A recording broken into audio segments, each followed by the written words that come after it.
Hello, I'm Brian Tracy, and welcome to Eat That Frog, the most popular time management book in history in 42 languages. This is the preface, so let's begin. Thank you for picking up this book. I hope these ideas help you as much as they have helped me and thousands of others.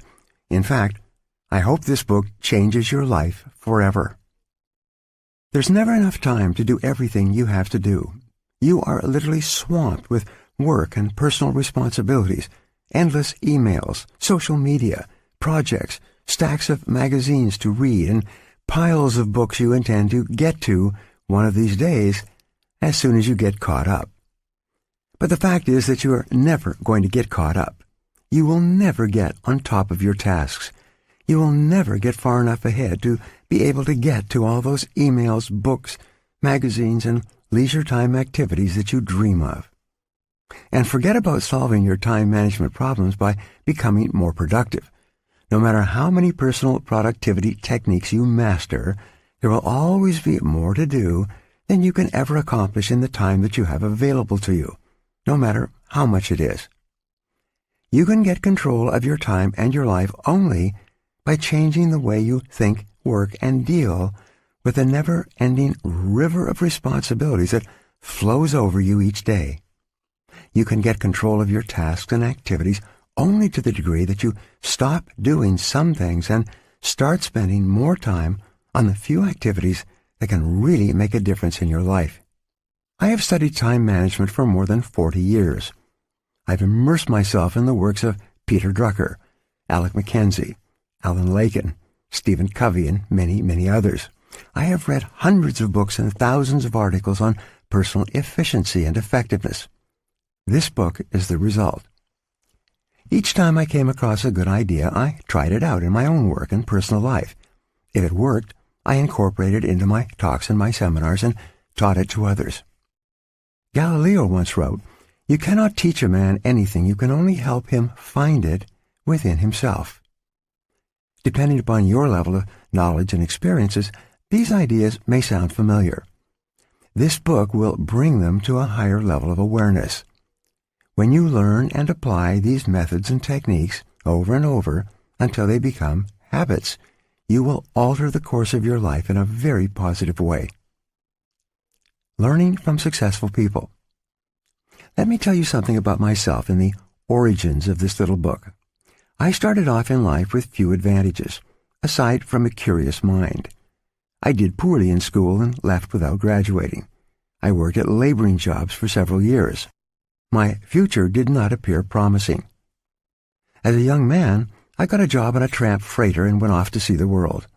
For 8 years, I traveled and worked and then traveled some more, eventually visiting more than 80 countries on 5 continents. When I could no longer find a laboring job, I got into sales, knocking on doors, working on straight commission. I struggled from sale to sale until I began looking around me and asking, why is it that other people are doing better than I am? Then I did something that changed my life. I began to ask successful people what they were doing that enabled them to be more productive and earn more money than me. And they told me. And I did what they advised me to do, and my sales went up. Eventually, I became so successful that I was made a sales manager. As a sales manager, I used the same strategy. I asked successful managers what they did to achieve such great results. And when they told me, I did it myself. In no time at all, I began to get the same results they did. This process of learning and applying what I had learned changed my life. I'm still amazed at how simple and obvious it is. Just find out what other successful people do and do the same things until you get the same results. Learn from the experts. Wow, what an idea. Success is predictable.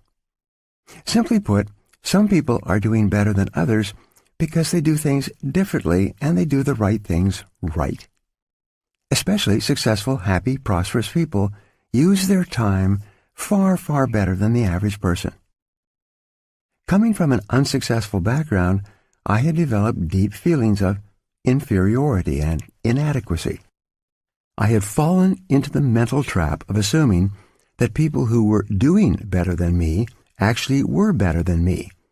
What I learned was that this is not necessarily true. They were just doing things differently, and what they had learned to do within reason, I could learn as well. This was a revelation to me. I was both amazed and excited with this discovery. I still am. I realized that I could change my life and achieve almost any goal I could set if I just found out what others were doing in that area and then did it myself until I got the same results they were getting. Within 1 year of starting in sales, I was a top salesman. A year later, I was made a manager. Within 3 years, I became a vice president in charge of a 95-person sales force in 6 countries. I was 25 years old. Over the years, I've worked in 22 different jobs, started and built several companies, earned a business degree from a major university, learned to speak French, German, and Spanish, and been a speaker, trainer, or consultant for more than 1,000 companies. I currently give talks and seminars to more than 250,000 people each year, with audiences as large as 20,000 people. A simple truth. Throughout my career, I have discovered and rediscovered a simple truth. The ability to concentrate single-mindedly on your most important task, to do it well, and to finish it completely, is the key to great success, achievement, respect, status, and happiness in life. This key insight is the heart and soul of this book. This book is written to show you how to get ahead more rapidly in your career and to simultaneously enrich your personal life. These pages contain the 21 most powerful principles on personal effectiveness I have ever discovered. These methods, techniques, and strategies are practical, proven, and fast-acting. In the interest of time, I do not dwell on the various psychological or emotional explanations for procrastination or poor time management. There are no lengthy departures into theory or research. What you will learn are specific actions you can take immediately to get better, faster results in your work and to increase your happiness. Every idea in this book is focused on increasing your overall levels of productivity, performance, and output, and on making you more valuable in whatever you do. You can apply many of these ideas to your personal life as well. Each of these 21 methods and techniques is complete in itself. All are necessary. One strategy might be effective in one situation, and another might apply to another task. Altogether, these 21 ideas represent a smorgasbord of personal effectiveness techniques that you can use at any time, in any order or sequence that makes sense to you at that moment. The key to success is action. These principles work to bring about fast, predictable improvements in performance and results. The faster you learn and apply them, the faster you will move ahead in your career, guaranteed. There will be no limit to what you can accomplish when you learn how to eat that frog. Introduction. Eat That Frog. This is a wonderful time to be alive. There have never been more possibilities and opportunities for you to achieve more of your goals than exist today. As perhaps never before in human history, you are actually drowning in options. In fact, there are so many good things that you can do that your ability to decide among them may be the critical determinant of what you accomplish in life. If you're like most people today, you are overwhelmed with too much to do and too little time. As you struggle to get caught up, new tasks and responsibilities just keep rolling in like the waves of the ocean. Because of this, you will never be able to do everything you have to do. You will never be caught up. You will always be behind in some of your tasks and responsibilities, and probably in many of them. The need to be selective. For this reason, and perhaps more than ever before, your ability to select your most important task at each moment, and then to get started on that task, and to get it done both quickly and well, will probably have more of an impact on your success than any other quality or skill that you can develop. An average person who develops the habit of setting clear priorities and getting important tasks completed quickly will run circles around a genius who talks a lot and makes wonderful plans, but who gets very little done. The truth about frogs. It's been said that if the first thing you do each morning is to eat a live frog, you can go through the day with the satisfaction of knowing that that is probably the worst thing that's going to happen to you all day long. Your frog is your biggest, most important task, the one you are most likely to procrastinate on if you don't do something about it. It's also the one task that can have the greatest positive impact on your life and results at the moment. The first rule of frog eating is this: if you have to eat 2 frogs, eat the ugliest one first. This is another way of saying that if you have 2 important tasks before you, start with the biggest, hardest, and most important task first. Discipline yourself to begin immediately and then to persist until the task is complete before you go on to something else. Think of this as a test. Treat it like a personal challenge. Resist the temptation to start with the easier task. Continually remind yourself that one of the most important decisions you make each day is what you will do immediately and what you will do later, if you do it at all. The second rule of frog eating is this: if you have to eat a live frog at all, it doesn't pay to sit and look at it for very long. The key to reaching high levels of performance and productivity is to develop the lifelong habit of tackling your major task first thing in the morning. You must develop the routine of eating your frog before you do anything else and without taking too much time to think about it. Take action immediately. In study after study of men and women who get paid more and promoted faster, the quality of action orientation stands out as the most observable and consistent behavior they demonstrate in everything they do. Successful, effective people are those who launch directly into their major tasks and then discipline themselves to work steadily and single-mindedly until those tasks are complete. Failure to execute is one of the biggest problems in organizations today. Many people confuse activity with accomplishment. They talk continually, hold endless meetings, and make wonderful plans, but in the final analysis, no one does the job and gets the results required. Develop the habits of success. Your success in life and work will be determined by the kinds of habits that you develop over time. The habit of setting priorities, overcoming procrastination, and getting on with your most important task is a mental and physical skill. As such, this habit is learnable through practice and repetition over and over again until it locks into your subconscious mind and becomes a permanent part of your behavior. Once it becomes a habit, it becomes both automatic and easy to do. This habit of starting and completing important tasks has an immediate and continuous payoff. You are designed mentally and emotionally in such a way that task completion gives you a positive feeling. It makes you happy.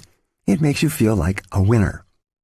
Whenever you complete a task of any size or importance, you feel a surge of energy, enthusiasm, and self-esteem.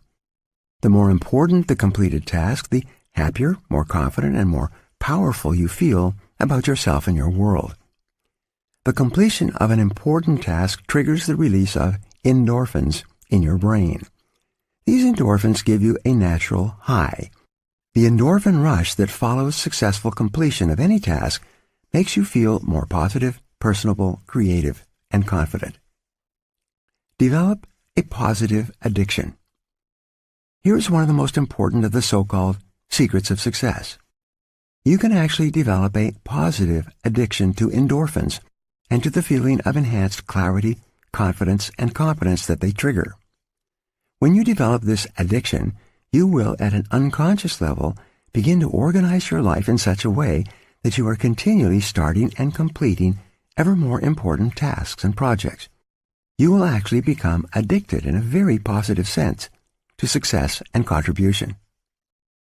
One of the keys to your living a wonderful life, having a successful career, and feeling terrific about yourself is to develop the habit of starting and finishing important tasks.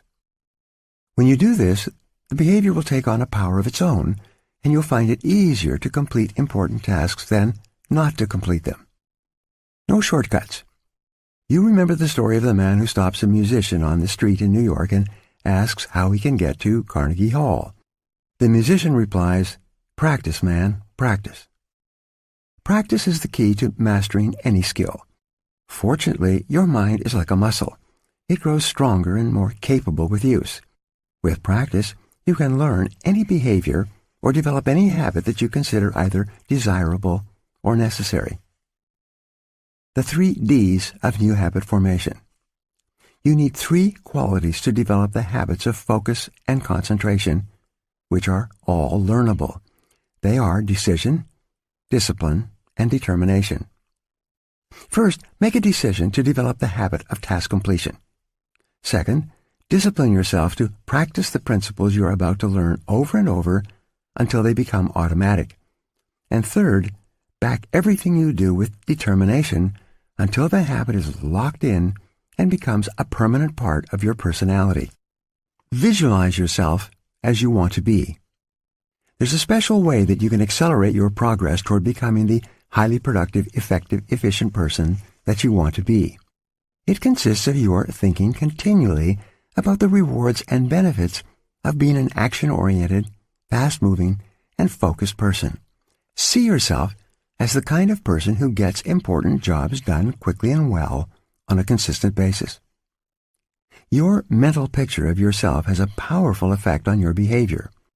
Visualize yourself as the person you intend to be in the future. Your self-image, the way you see yourself on the inside, largely determines your performance on the outside. All improvements in your outer life begin with improvements on the inside, in your mental pictures. You have a virtually unlimited ability to learn and develop new skills, habits, and abilities. When you train yourself through repetition and practice to overcome procrastination and get your most important tasks completed quickly, you will move onto the fast track in your life and career and step on the accelerator of your potential. Eat that frog. Chapter 1. Set the table. Napoleon Hill wrote, "There is one quality which one must possess to win, and that is definiteness of purpose, the knowledge of what one wants, and a burning desire to achieve it." Before you can determine your frog and get on with the job of eating it, you have to decide exactly what you want to achieve in each area of your life. Clarity is perhaps the most important concept in personal productivity.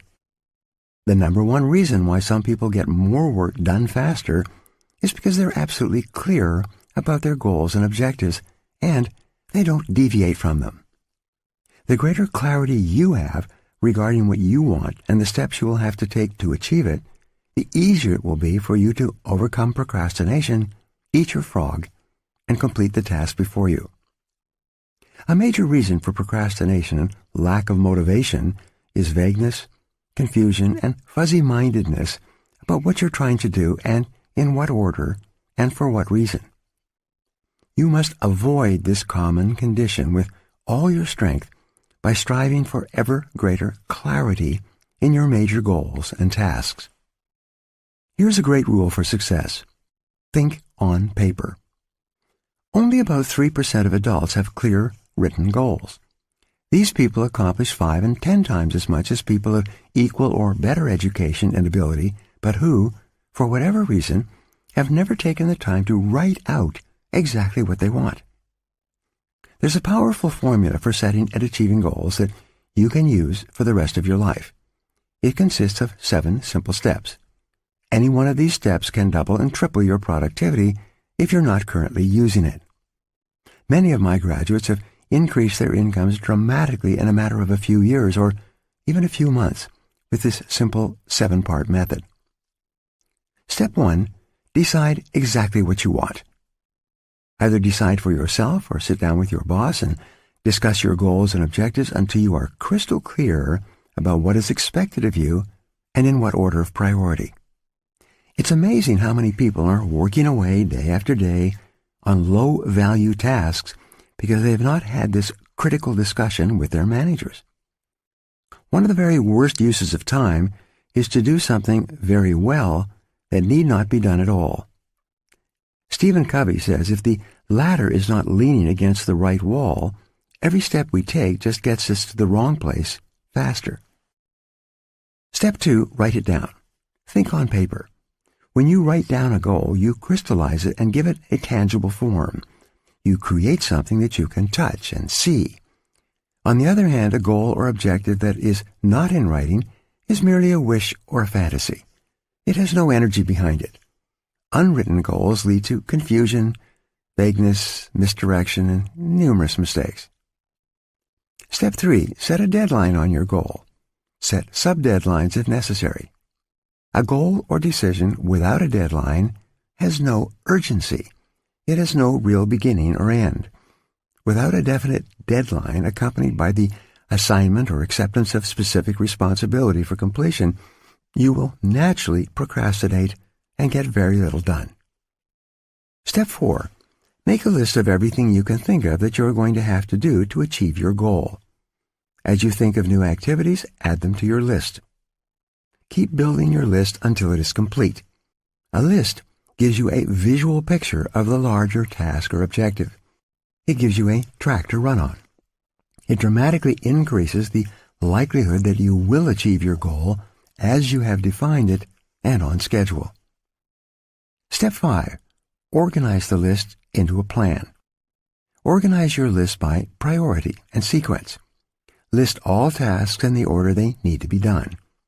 Take a few minutes to decide what you need to do first and what you can do later.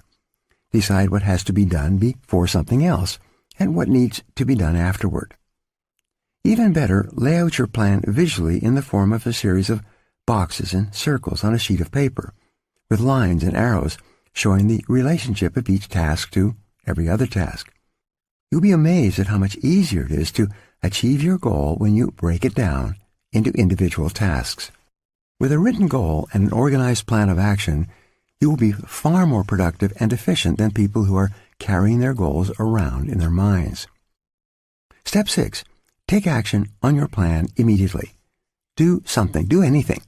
An average plan vigorously executed is far better than a brilliant plan on which nothing is done.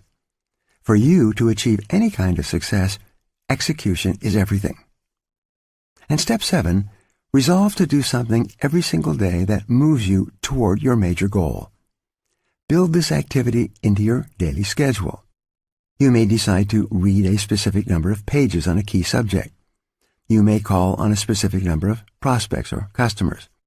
You may engage in a specific period of physical exercise. You may learn a certain number of words in a foreign language. Whatever it is, you must never miss a day. Keep pushing forward. Once you start moving, keep moving. Don't stop. This decision, this discipline alone, can dramatically increase your speed of goal accomplishment and boost your personal productivity. The power of written goals. Clear written goals have a wonderful effect on your thinking. They motivate you and galvanize you into action. They stimulate your creativity, release your energy, and help you overcome procrastination as much as any other factor. Goals are the fuel in the furnace of achievement. The bigger your goals and the clearer they are, the more excited you become about achieving them. The more you think about your goals, the greater becomes your inner drive and your desire to accomplish them. Think about your goals and review them daily. Every morning when you begin, take action on the most important task you can accomplish to achieve your most important goal at the moment. Now here are some exercises for you. Number 1, take a clean sheet of paper right now and make a list of 10 goals you want to accomplish in the next year. Write your goals as though a year has already passed and they are now a reality. Using the present tense positive voice and first person singular so that they are immediately accepted by your subconscious mind. For example, you could write, I earn X number of dollars per year by this date, or I weigh X number of pounds by this date, or I drive such and such a car by this date. Number 2, Review your list of 10 goals and select the one goal that, if you achieved it, would have the greatest positive impact on your life. Whatever that goal is, write it on a separate sheet of paper. Set a deadline. Make a plan. Take action on your plan, and then do something every single day that moves you toward that goal. This exercise alone could change your life. Chapter 2. Plan every day in advance. Alan Lakin, the time management expert, wrote, "Planning is bringing the future into the present so that you can do something about it now." You've heard the old question, how do you eat an elephant? And the answer is, of course, one bite at a time. How do you eat your biggest, ugliest frog? The same way. You break it down into specific step-by-step activities, and then you start on the first one. Your mind, your ability to think, plan, and decide, is your most powerful tool for overcoming procrastination and increasing your productivity. Your ability to set goals, make plans, and take action on them determines the course of your life. The very act of thinking and planning unlocks your mental powers, triggers your creativity, and increases your mental and physical energies. Conversely, as Alec Mackenzie wrote, taking action without thinking things through is a prime source of problems. Your ability to make good plans before you act is a measure of your overall competence.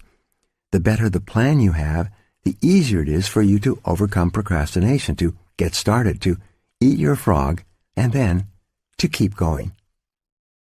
Increase your return on energy. One of your top goals at work should be to get the highest possible return on your investment of your mental, emotional, and physical energy. The good news is that every minute spent in planning saves as many as 10 minutes in execution. It takes only about 10 to 12 minutes for you to plan your day, but this small investment of time will save you up to 2 hours, 100 to 120 minutes, in wasted time and diffused effort throughout the day. You may have heard of the 6P formula. It says, proper prior planning prevents poor performance. When you consider how helpful planning can be in increasing your productivity and performance, it's amazing how few people practice it every single day. And planning is really quite simple to do.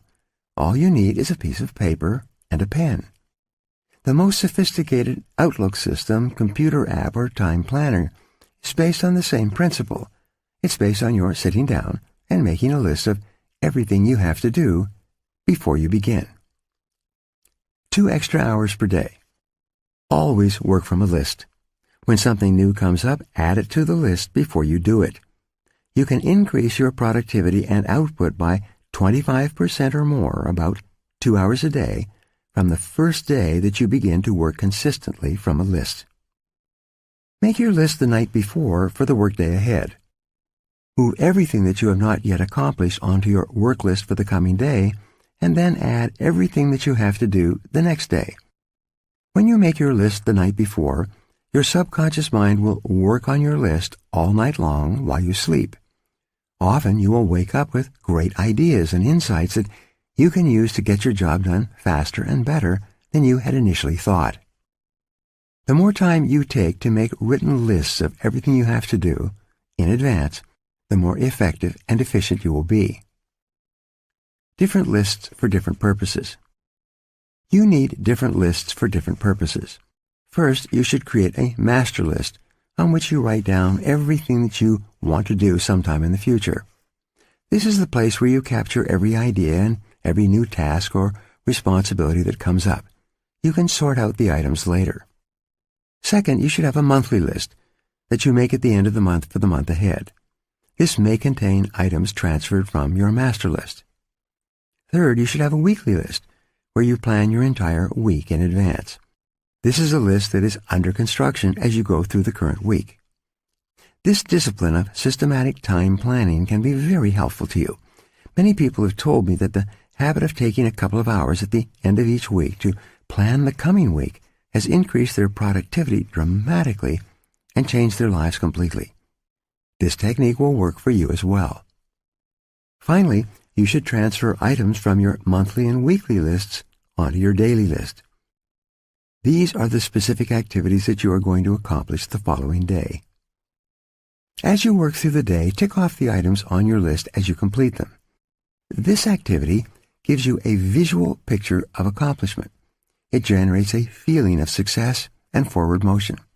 Seeing yourself working progressively through your list motivates and energizes you. It raises your self-esteem and self-respect. Steady, visible progress propels you forward and helps you overcome procrastination. Planning a project. When you have a project of any kind, begin by making a list of every step that you will have to complete to finish the project from beginning to end. Organize the steps by priority, what is most important, and sequence, which tasks you must complete in order. Lay out the project in front of you on paper or on a computer-based project planner so that you can see every step and task. Then go to work on one task at a time. You will be amazed at how much you get done in this way. As you work through your list, you will feel more and more effective and powerful. You will feel more in control of your life. You will be naturally motivated to do even more. You will think better and more creatively, and you will get more and better insights that enable you to do your work even faster. As you work steadily through your lists, you will develop a sense of positive forward momentum that enables you to overcome procrastination. This feeling of progress gives you more energy and keeps you going throughout the day. One of the most important rules of personal effectiveness is the 10-90 rule. This rule says that the first 10% of time that you spend planning and organizing your work before you begin will save you as much as 90% of the time in getting the job done once you get started. You only have to try this rule once to prove it to yourself. When you plan each day in advance, you will find it much easier to get going and to keep going. The work will go faster and smoother than ever before. You will feel more powerful and competent. You'll get more done faster than you thought possible. Eventually, you will become unstoppable. So here's 2 exercises for you. Number 1, begin today to plan every day, week, and month in advance. Take a notepad or sheet of paper or use your smartphone and make a list of everything you have to do in the next 24 hours. Add to your list as new items come up. Make a list of all your projects, the big multi-task jobs that are important to your future. 2, lay out all your major goals, projects, and tasks by priority, what is most important, and by sequence, what has to be done first, what comes second, and so forth. Start with the end in mind and work backwards. Think on paper. Always work from a list. You'll be amazed at how much more productive you become and how much easier it is to eat your frog. Chapter 3. Apply the 80-20 rule to everything. Johann Wolfgang von Goethe, one of the greatest thinkers in history, wrote, "We always have time enough if we will but use it aright." The 80-20 rule is one of the most helpful of all concepts of time and life management. It's also called the Pareto principle, after the Italian economist Vilfredo Pareto, who first wrote about it in 1895. Pareto noticed that people in his society seemed to divide naturally into what he called the vital few, the top 20% in terms of money and influence, and the trivial many, the bottom 80%. He later discovered that virtually all economic activity was subject to this principle as well. For example, this principle says that 20% of your activities will account for 80% of your results. 20% of your customers will account for 80% of your sales. 20% of your products or services will account for 80% of your profits. 20% of your tasks will account for 80% of the value of what you do, and so on. This means that if you have a list of 10 items to do, 2 of those items will turn out to be worth much more than the other 8 items put together. Number of tasks versus importance of tasks. Here's an interesting discovery.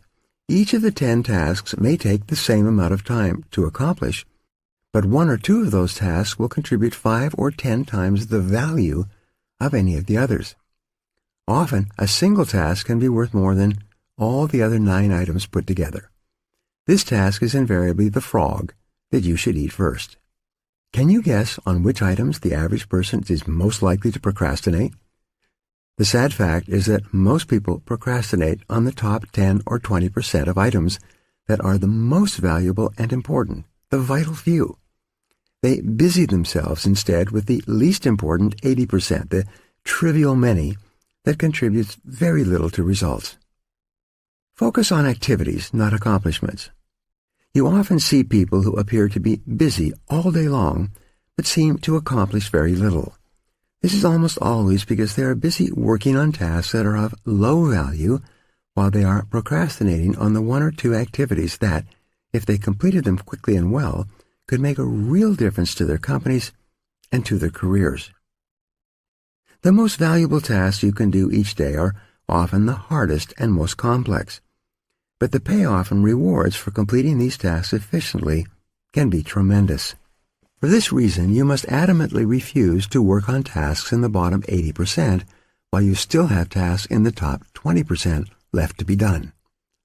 Before you begin work, always ask yourself, is this task in the top 20% of my activities or in the bottom 80%? Rule: resist the temptation to clear up small things first.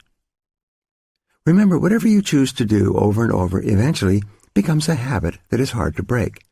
If you choose to start your day working on low-value tasks, you will soon develop the habit of always starting and working on low-value tasks. It's not the kind of habit you want to develop or keep. Low-value tasks are like rabbits. They multiply continually. You never get caught up with them. The hardest part of any important task is getting started on it in the first place.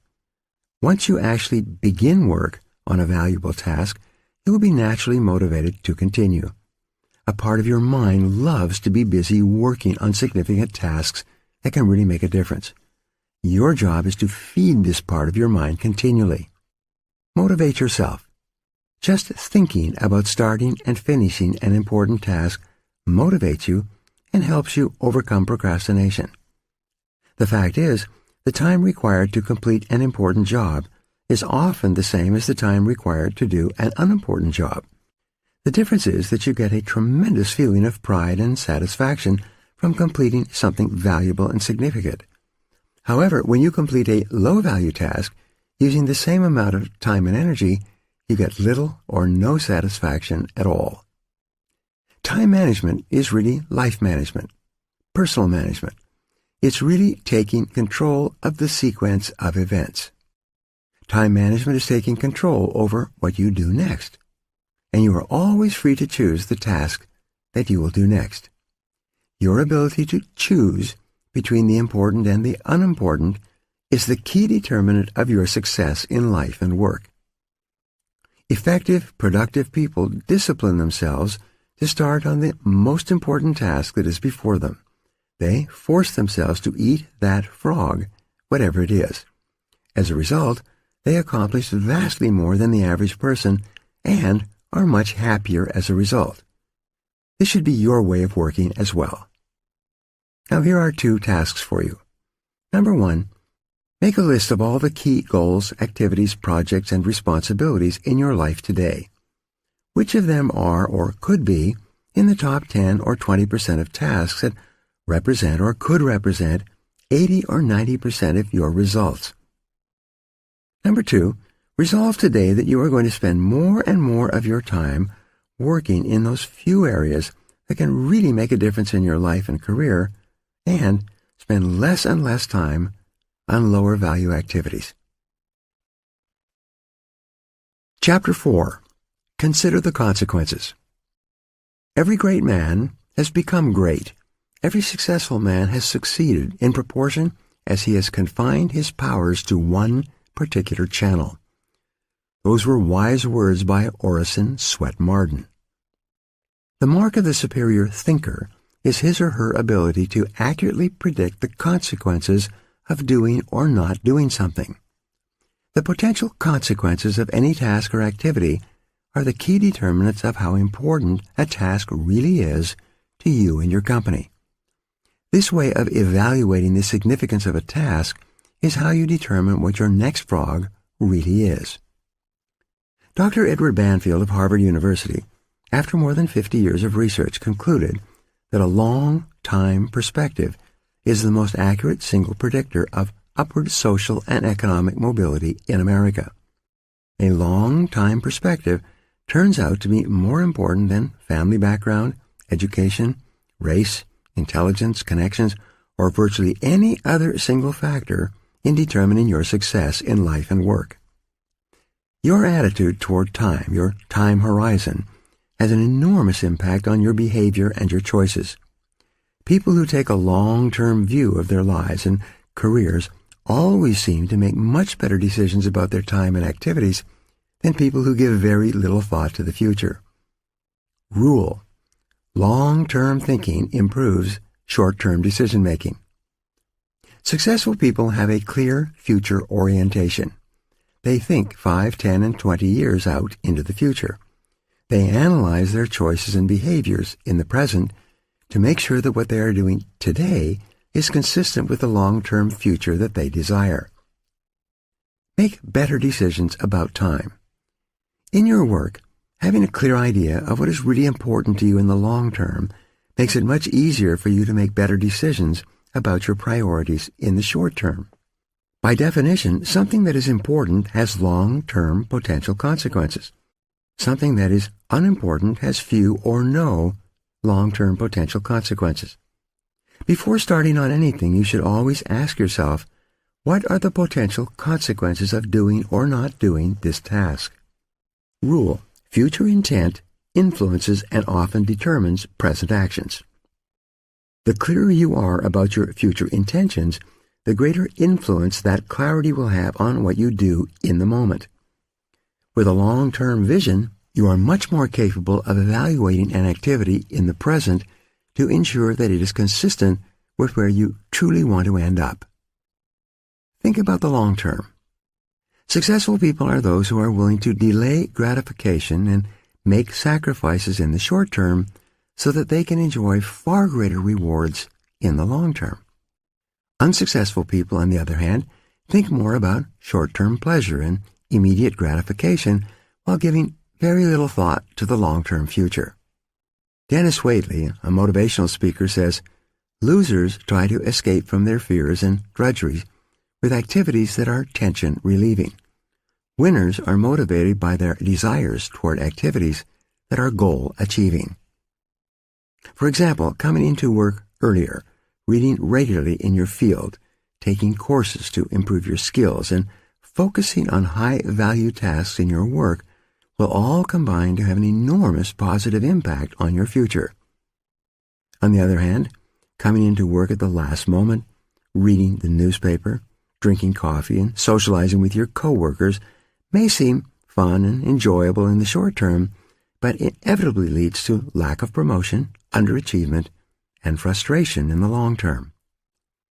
If a task or activity has large potential positive consequences, make it a top priority and get started on it immediately. If something can have large potential negative consequences if it is not done quickly and well, that becomes a top priority as well.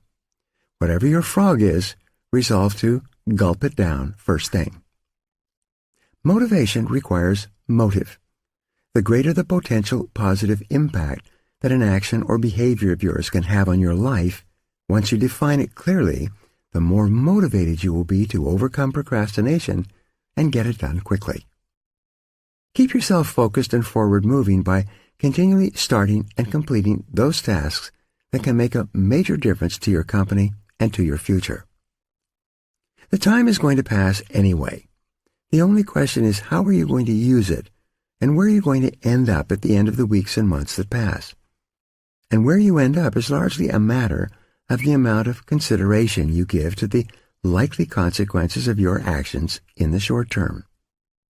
Thinking continually about the potential consequences of your choices, decisions, and behaviors is one of the very best ways to determine your true priorities in your work and personal life. Obey the law of forced efficiency. The law of forced efficiency says there is never enough time to do everything, but there is always enough time to do the most important thing. Put another way, you cannot eat every tadpole and frog in the pond, but you can eat the biggest and ugliest one, and that will be enough, at least for the time being. When you're running out of time and know that the consequences of not completing a key task or project can be really serious, you always seem to find the time to get it done, often at the very last minute. You start early, you stay later, and you drive yourself to complete the job rather than face the unpleasantness that would follow if you didn't complete it within the time limit. Rule: there will never be enough time to do everything you have to do. The average person in business today, especially a manager in the age of cutbacks, is working at 110% to 130% of capacity. And the jobs and responsibilities just keep piling up. We all have stacks of reading materials we still have to go through. Many people have hundreds of hours of reading and projects backlogged at home and at the office. What this means is that, as I've said over and over, that you'll never be caught up. Get that wishful idea out of your mind. All you can hope for is to be on top of your most important responsibilities. The others will just have to wait. Deadlines are an excuse. Many people say that they work better under the pressure of deadlines. Unfortunately, years of research indicate that this is seldom true. Under the pressure of deadlines, often self-created through procrastination, people suffer greater stress, make more mistakes, and have to redo more tasks than under any other conditions. Often, the mistakes that people make when working under tight deadlines lead to defects and cost overruns that cause substantial financial losses in the long term. Sometimes a job actually takes much longer to complete when people rush to get it done at the last minute and then have to redo it. It's much better to plan your time carefully in advance and then build in a sizable buffer to compensate for unexpected delays and diversions. However much time you think a task will take, add on another 20% or more as insurance. Or make a game of getting the job done well in advance of the deadline. You'll be amazed at how much more relaxed you are and how much better a job you do when you're on top of your most important tasks. 3 questions for maximum productivity. You can use 3 questions on a regular basis to keep yourself focused on completing your most important tasks on schedule. The first question is, what are my highest value activities?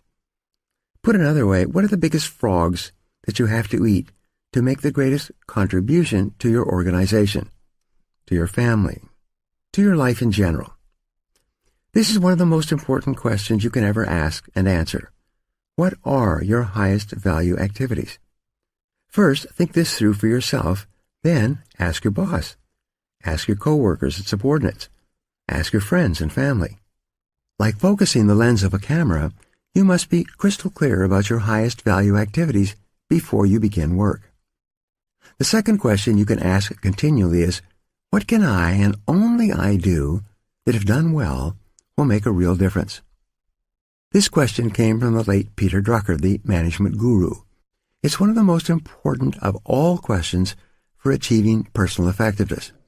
What can you and only you do that, if done well, can make a real difference? This is something that only you can do. If you don't do it, it won't be done by someone else. But if you do it, and you do it well, it can make a real difference to your life and your career. What is this particular frog for you? Every hour of every day, you can ask yourself this question and come up with a specific answer. Your job is to be clear about the answer and then to start and work on this task before anything else. The third question you can ask is, what is the most valuable use of my time right now? In other words, what is my biggest frog of all at this moment? This is the core question of time management. Answering this question correctly is the key to overcoming procrastination and becoming a highly productive person. Every hour of every day, one task represents the most valuable use of your time at that moment. Your job is to ask yourself this question over and over again and to always be working on the answer to it, whatever it is. Do first things first and second things not at all. As Goethe said, the things that matter most must never be at the mercy of the things that matter least. The more accurate your answers are to these three questions, the easier it will be for you to set clear priorities, to overcome procrastination, and to get started on that one activity that represents the most valuable use of your time right now. So here are two questions for you. Number 1, review your list of tasks, activities, and projects regularly. Continually ask yourself, which one project or activity, if I did it in an excellent and timely fashion, would have the greatest positive consequences in my work or personal life? Number 2, determine the most important thing you could be doing every hour of every day, and then discipline yourself to work continually on the most valuable use of your time. What is this for you right now? Whatever it is that can help you the most, set it as a goal, make a plan to achieve it, and go to work on your plan immediately. Remember the wonderful words of Goethe, "Only engage and the mind grows heated. Begin it, and the work will be completed." Chapter 5. Practice Creative Procrastination. Boardroom Reports once wrote, "Make time for getting big tasks done every day. Plan your daily workload in advance. Single out the relatively few small jobs that absolutely must be done immediately in the morning. Then go directly to the big tasks and pursue them to completion." Creative procrastination is one of the most effective of all personal performance techniques. It can change your life, as it has changed mine. The fact is that you can't do everything that you have to do. You have to procrastinate on something. Therefore, deliberately and consciously procrastinate on small tasks, putting off eating smaller or less ugly frogs. Eat the biggest and ugliest frogs before anything else. Do the worst first. Everyone procrastinates. The difference between high performance and low performance is largely determined by what they choose to procrastinate on. Since you must procrastinate anyway, decide today to procrastinate on low-value activities. Decide to procrastinate on, outsource, delegate, and eliminate those activities that don't make much of a contribution to your life in any case. Get rid of the tadpoles and focus on the frogs.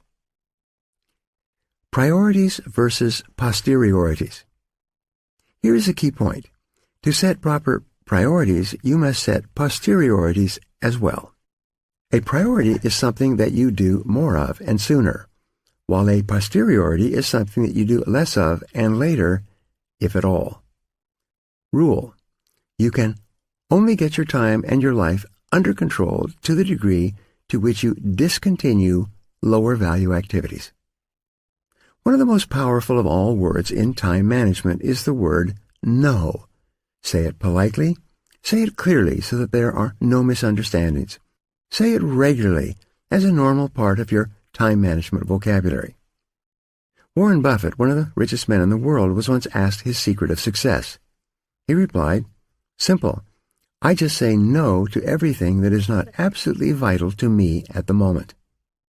Say no to anything that is not a high-value use of your time and your life. Say no graciously, but firmly, to avoid agreeing to something against your will. Say it early and say it often. Remember that you have no spare time. As we say, your dance card is full. For you to do something new, you must complete or stop doing something old. Getting in requires getting out. Picking up means putting down. Creative procrastination is the art of thoughtfully and deliberately deciding upon the exact things that you are not going to do right now, if ever.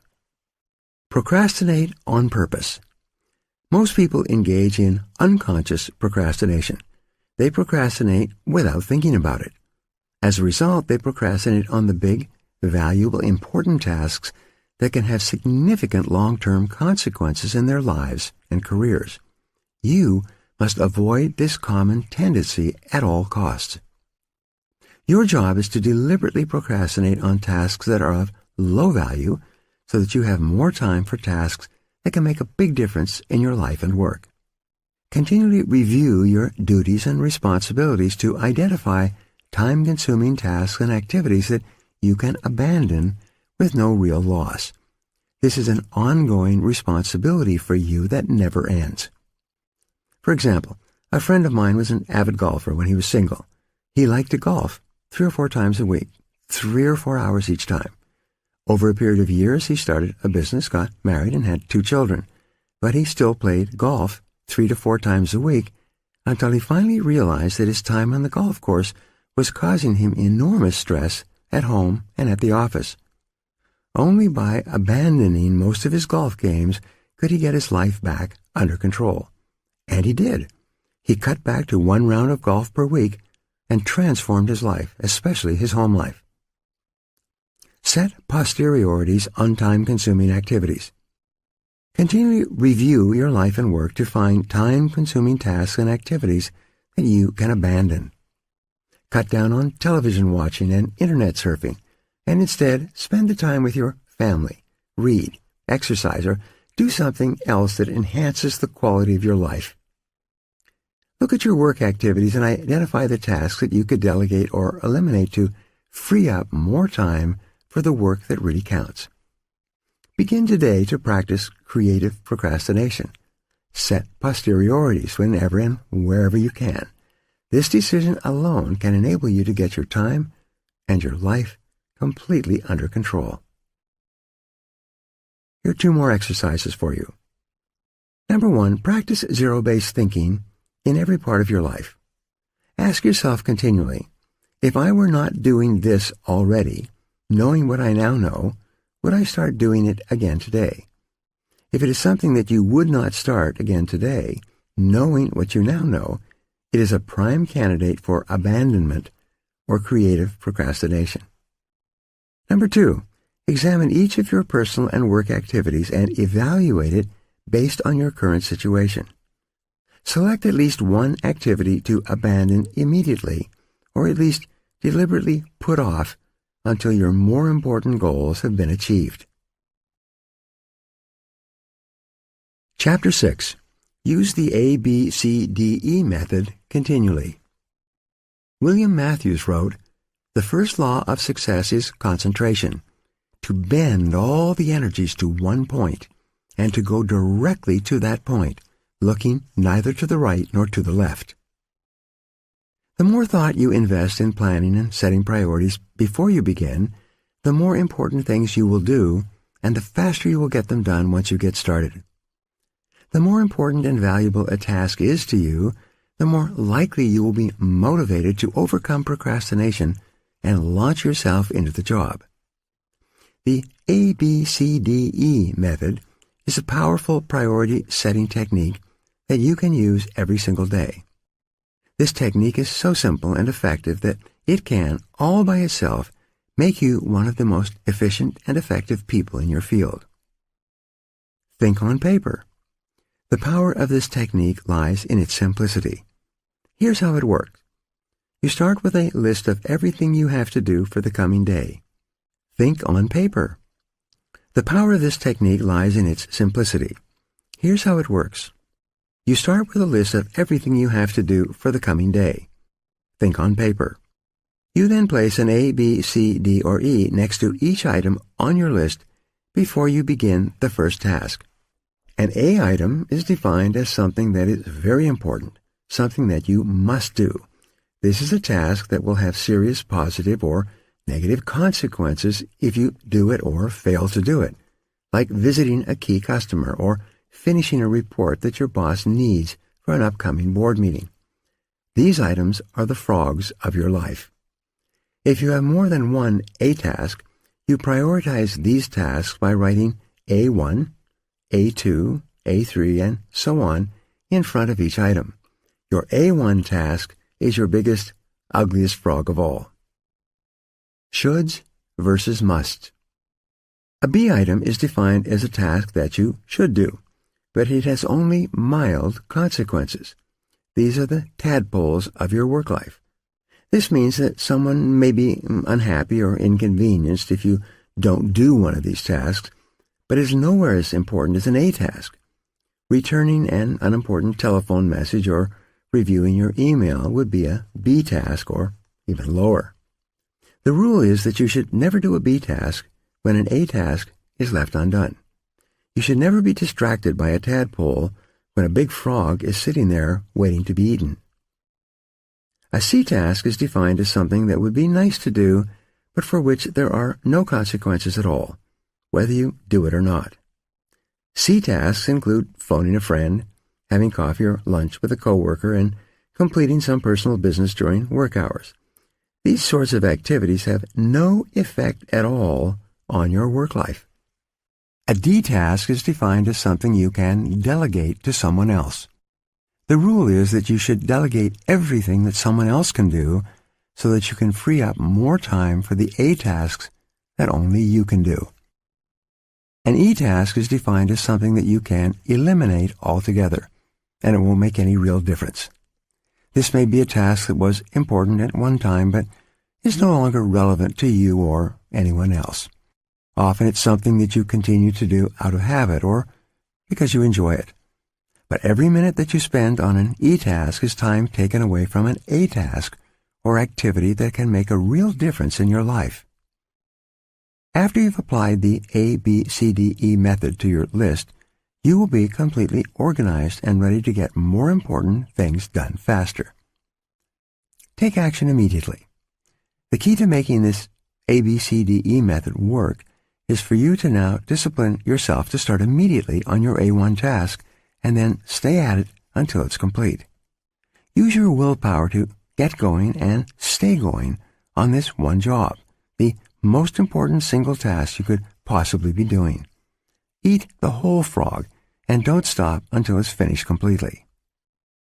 Your ability to think through and analyze your work list and determine your A1 task is the springboard to higher levels of accomplishment and greater self-esteem, self-respect, and personal pride. When you develop the habit of concentrating on your A1 most important activity, on eating your frog, you will start getting more done than any 2 or 3 people around you. Here are 2 exercises for you.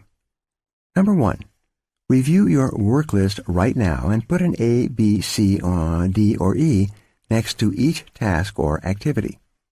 Select your A1 job or project and begin on it immediately. Discipline yourself to do nothing else until this one job is complete. 2. Practice this A, B, C, D, E method every day for the next month on every work or project list before you begin. After a month, you will have developed the habit of setting and working on your highest priority tasks, and your future will be assured. Chapter 7. Focus on key result areas. Norman Vincent Peale once said, "When every physical and mental resource is focused, one's power to solve a problem multiplies tremendously." Why am I on the payroll? This is one of the most important questions you can ever ask and answer over and over again throughout your career. As it happens, most people are not sure exactly why they are on the payroll. But if you're not crystal clear about why you are on the payroll and what results you've been hired to accomplish, it's very hard for you to perform at your best, get paid more, and get promoted faster. In simple terms, you have been hired to get specific results.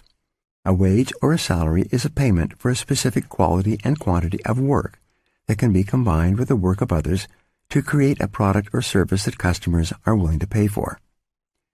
Your job can be broken down into about 5 to 7 key result areas, seldom more. These represent the results that you absolutely positively have to get to fulfill your responsibilities and make your maximum contribution to your organization. A key result area is defined as something for which you are completely responsible. If you don't do it, it doesn't get done. A key result area is an activity that is under your control. It produces an output that becomes an input or a contributing factor to the work of others. Key result areas are similar to the vital functions of the body, such as those indicated by blood pressure, heart rate, respiratory rate, and brainwave activity. An absence of any one of these vital functions leads to the death of the organism. By the same token, your failure to perform in a critical result area of your work can lead to the end of your job as well. The Big Seven in management and sales. The key result areas of management are planning, organizing, staffing, delegating, supervising, measuring, and reporting. These are the areas in which a manager must get results to be successful in his or her area of responsibility. A weakness in any one of these areas can lead to underachievement and failure as a manager. The key result areas of sales are prospecting, building rapport and trust, identifying needs, presenting persuasively, answering objections, closing the sale, and getting resales and referrals. Poor performance in any one of these key skills can lead to lower sales and sometimes the failure of a salesperson. Whatever you do, you must have certain essential skills for you to do your job in an excellent fashion. These demands are constantly changing. You have already developed core competencies that make it possible for you to do your job in the first place, but certain key results are central to your work and determine your success or failure in your job. What are they? Clarity is essential. The starting point of high performance is for you to identify the key result areas of your work. Discuss them with your boss. Make a list of your most important output responsibilities and make sure that the people above you on the same level as you and below you are in agreement with it. For example, for a salesperson, getting qualified appointments is a key result area. This activity is the key to the entire sales process. Closing a sale is also a key result area. When the sale is made, it triggers the activities of many other people to produce and deliver the product or service. For a company owner or key executive, negotiating a bank loan may be a key result area. Hiring the right people and delegating effectively are both key result areas. For a receptionist or secretary, typing letters and answering the phone and transferring callers quickly and efficiently are defined as key result areas. People's ability to perform these tasks quickly and efficiently largely determines their pay and promotability. Give yourself a grade. Once you have determined your key result areas, the second step is for you to grade yourself on a scale of 1 to 10, with 1 being the lowest and 10 being the highest, in each of these key areas. Where are you strong and where are you weak? Where are you getting excellent results and where are you underperforming? Rule: your weakest key result area sets the height at which you can use all your other skills and abilities. This rule says that although you could be exceptional in 6 out of 7 key result areas, poor performance in the 7th area will hold you back and determine how much you achieve with all your other skills. This weakness will act as a drag on your effectiveness and be a constant source of friction and frustration. For example, delegating is a key result area for a manager. This skill is the key leverage point that enables a manager to manage and get results through others. A manager who cannot delegate properly is held back from using all his or her other skills at the maximum levels of effectiveness. Poor delegation skills alone can lead to failure in the job. Poor performance produces procrastination. One of the major reasons for procrastination in the workplace is that people avoid jobs and activities in those areas where they have performed poorly in the past. Instead of setting a goal and making a plan to improve in a particular area, most people avoid that area altogether, which just makes the situation worse.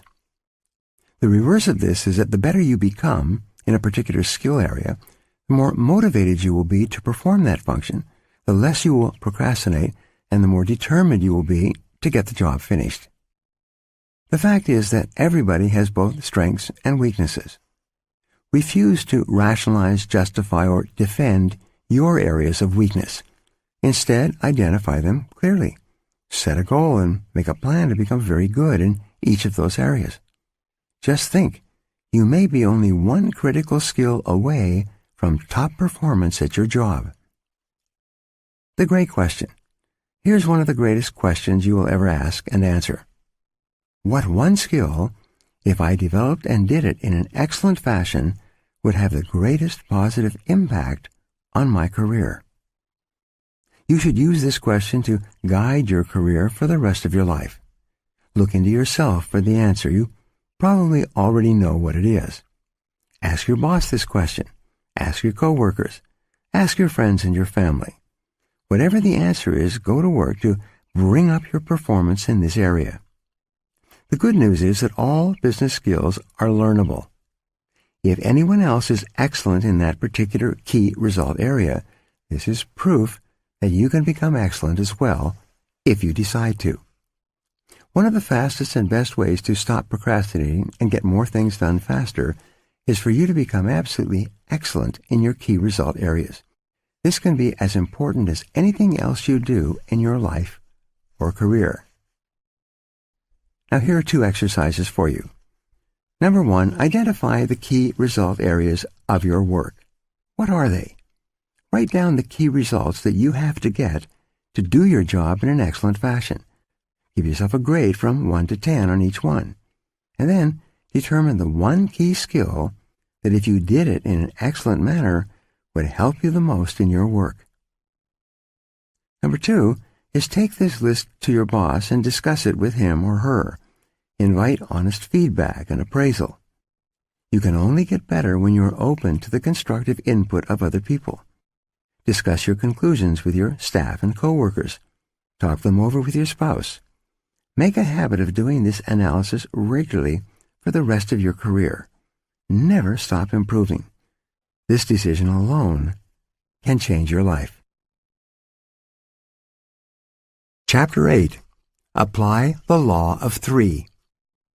Theodore Roosevelt wrote, "Do what you can with what you have where you are." This is one of the great time management principles of all. 3 core tasks that you perform contain most of the value that you contribute to your business or organization.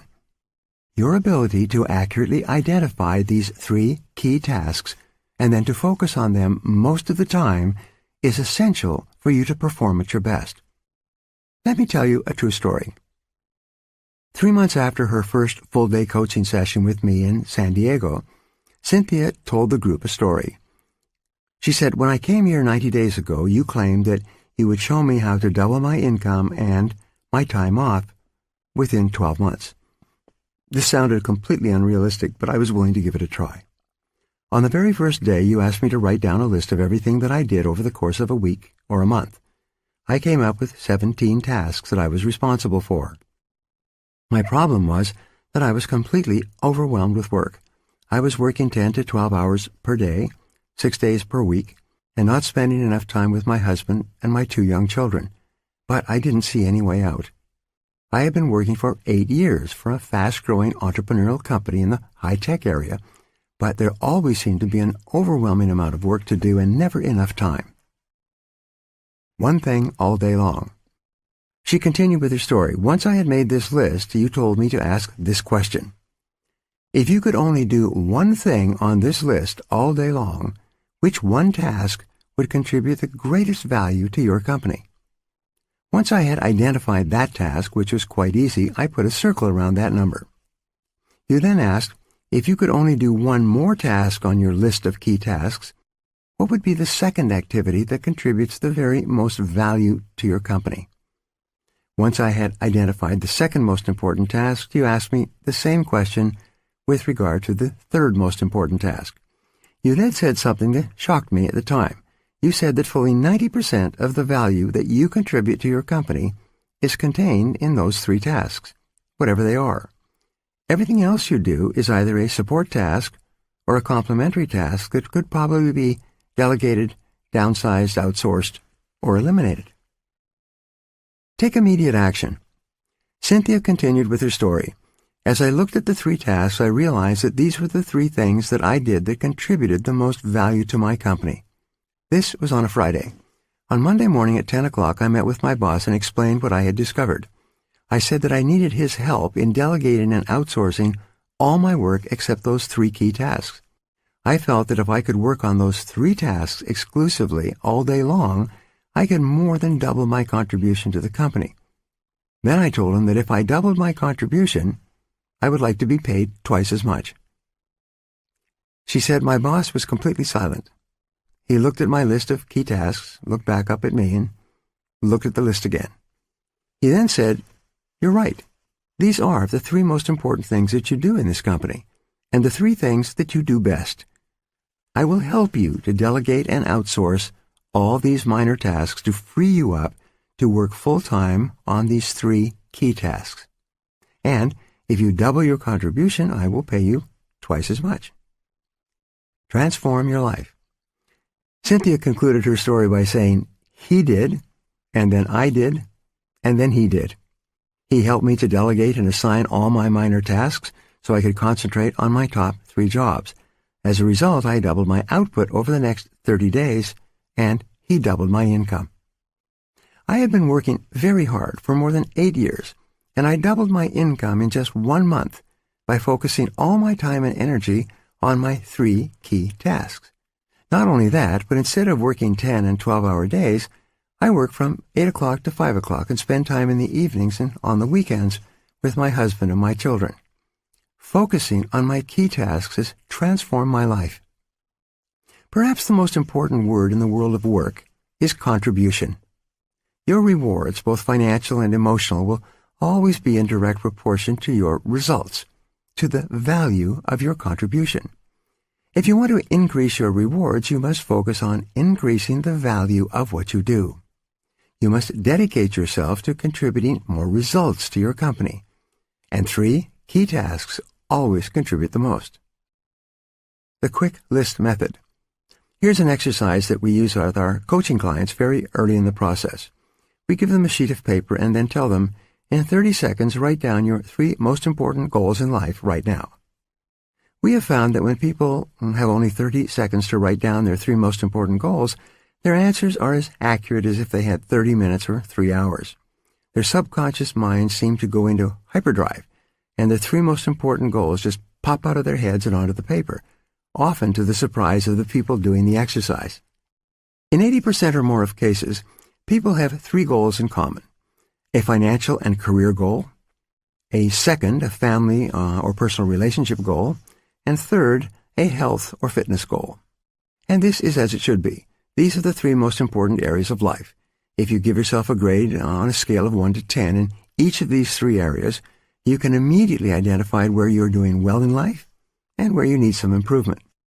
Try it yourself and see. Give this exercise to your spouse and your children. The answers can be quite revealing. Later in our coaching program, we expand this exercise by asking the following questions. Number 1, what are your 3 most important business or career goals right now? Number 2, what are your 3 most important family or relationship goals right now? Number 3, what are your 3 most important financial goals right now? Number 4, what are your 3 most important health goals right now? Number 5, what are your 3 most important personal and professional development goals right now? Number 6, what are your 3 most important social and community goals right now? And number 7, what are your 3 biggest problems or concerns in life right now? When you force yourself to ask and answer each of these questions in 30 seconds or less, you'll be amazed at the answers. Whatever your answers, they will usually be an accurate snapshot of your true situation in life at the moment. These answers will tell you what is really important to you. While you're setting goals and priorities, getting organized, concentrating single-mindedly on one task at a time, and disciplining yourself to complete your most important tasks, you must never forget that your ultimate goal is to live a long, happy, and healthy life. Time management is a means to an end.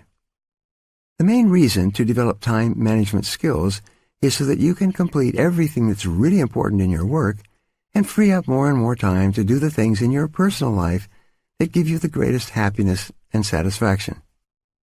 Fully 85% of your happiness in life will come from happy relationships with other people, especially those closest to you, as well as the members of your family. The critical determinant of the quality of your relationships is the amount of time that you spend face-to-face with the people you love and who love you in return.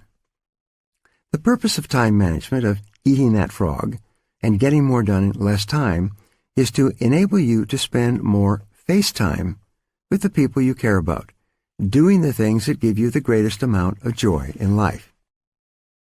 Rule: it is the quality of time at work that counts, and the quantity of time at home that matters. Work all the time you work. To keep your life in balance, you should resolve to work all the time you work. When you go to work, put your head down and work the whole time. Start a little earlier, stay a little later, and work a little harder. Don't waste time.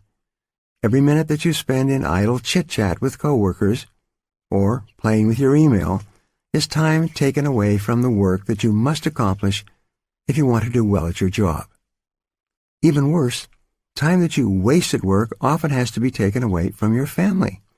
You have to either stay late or take work home and work in the evenings.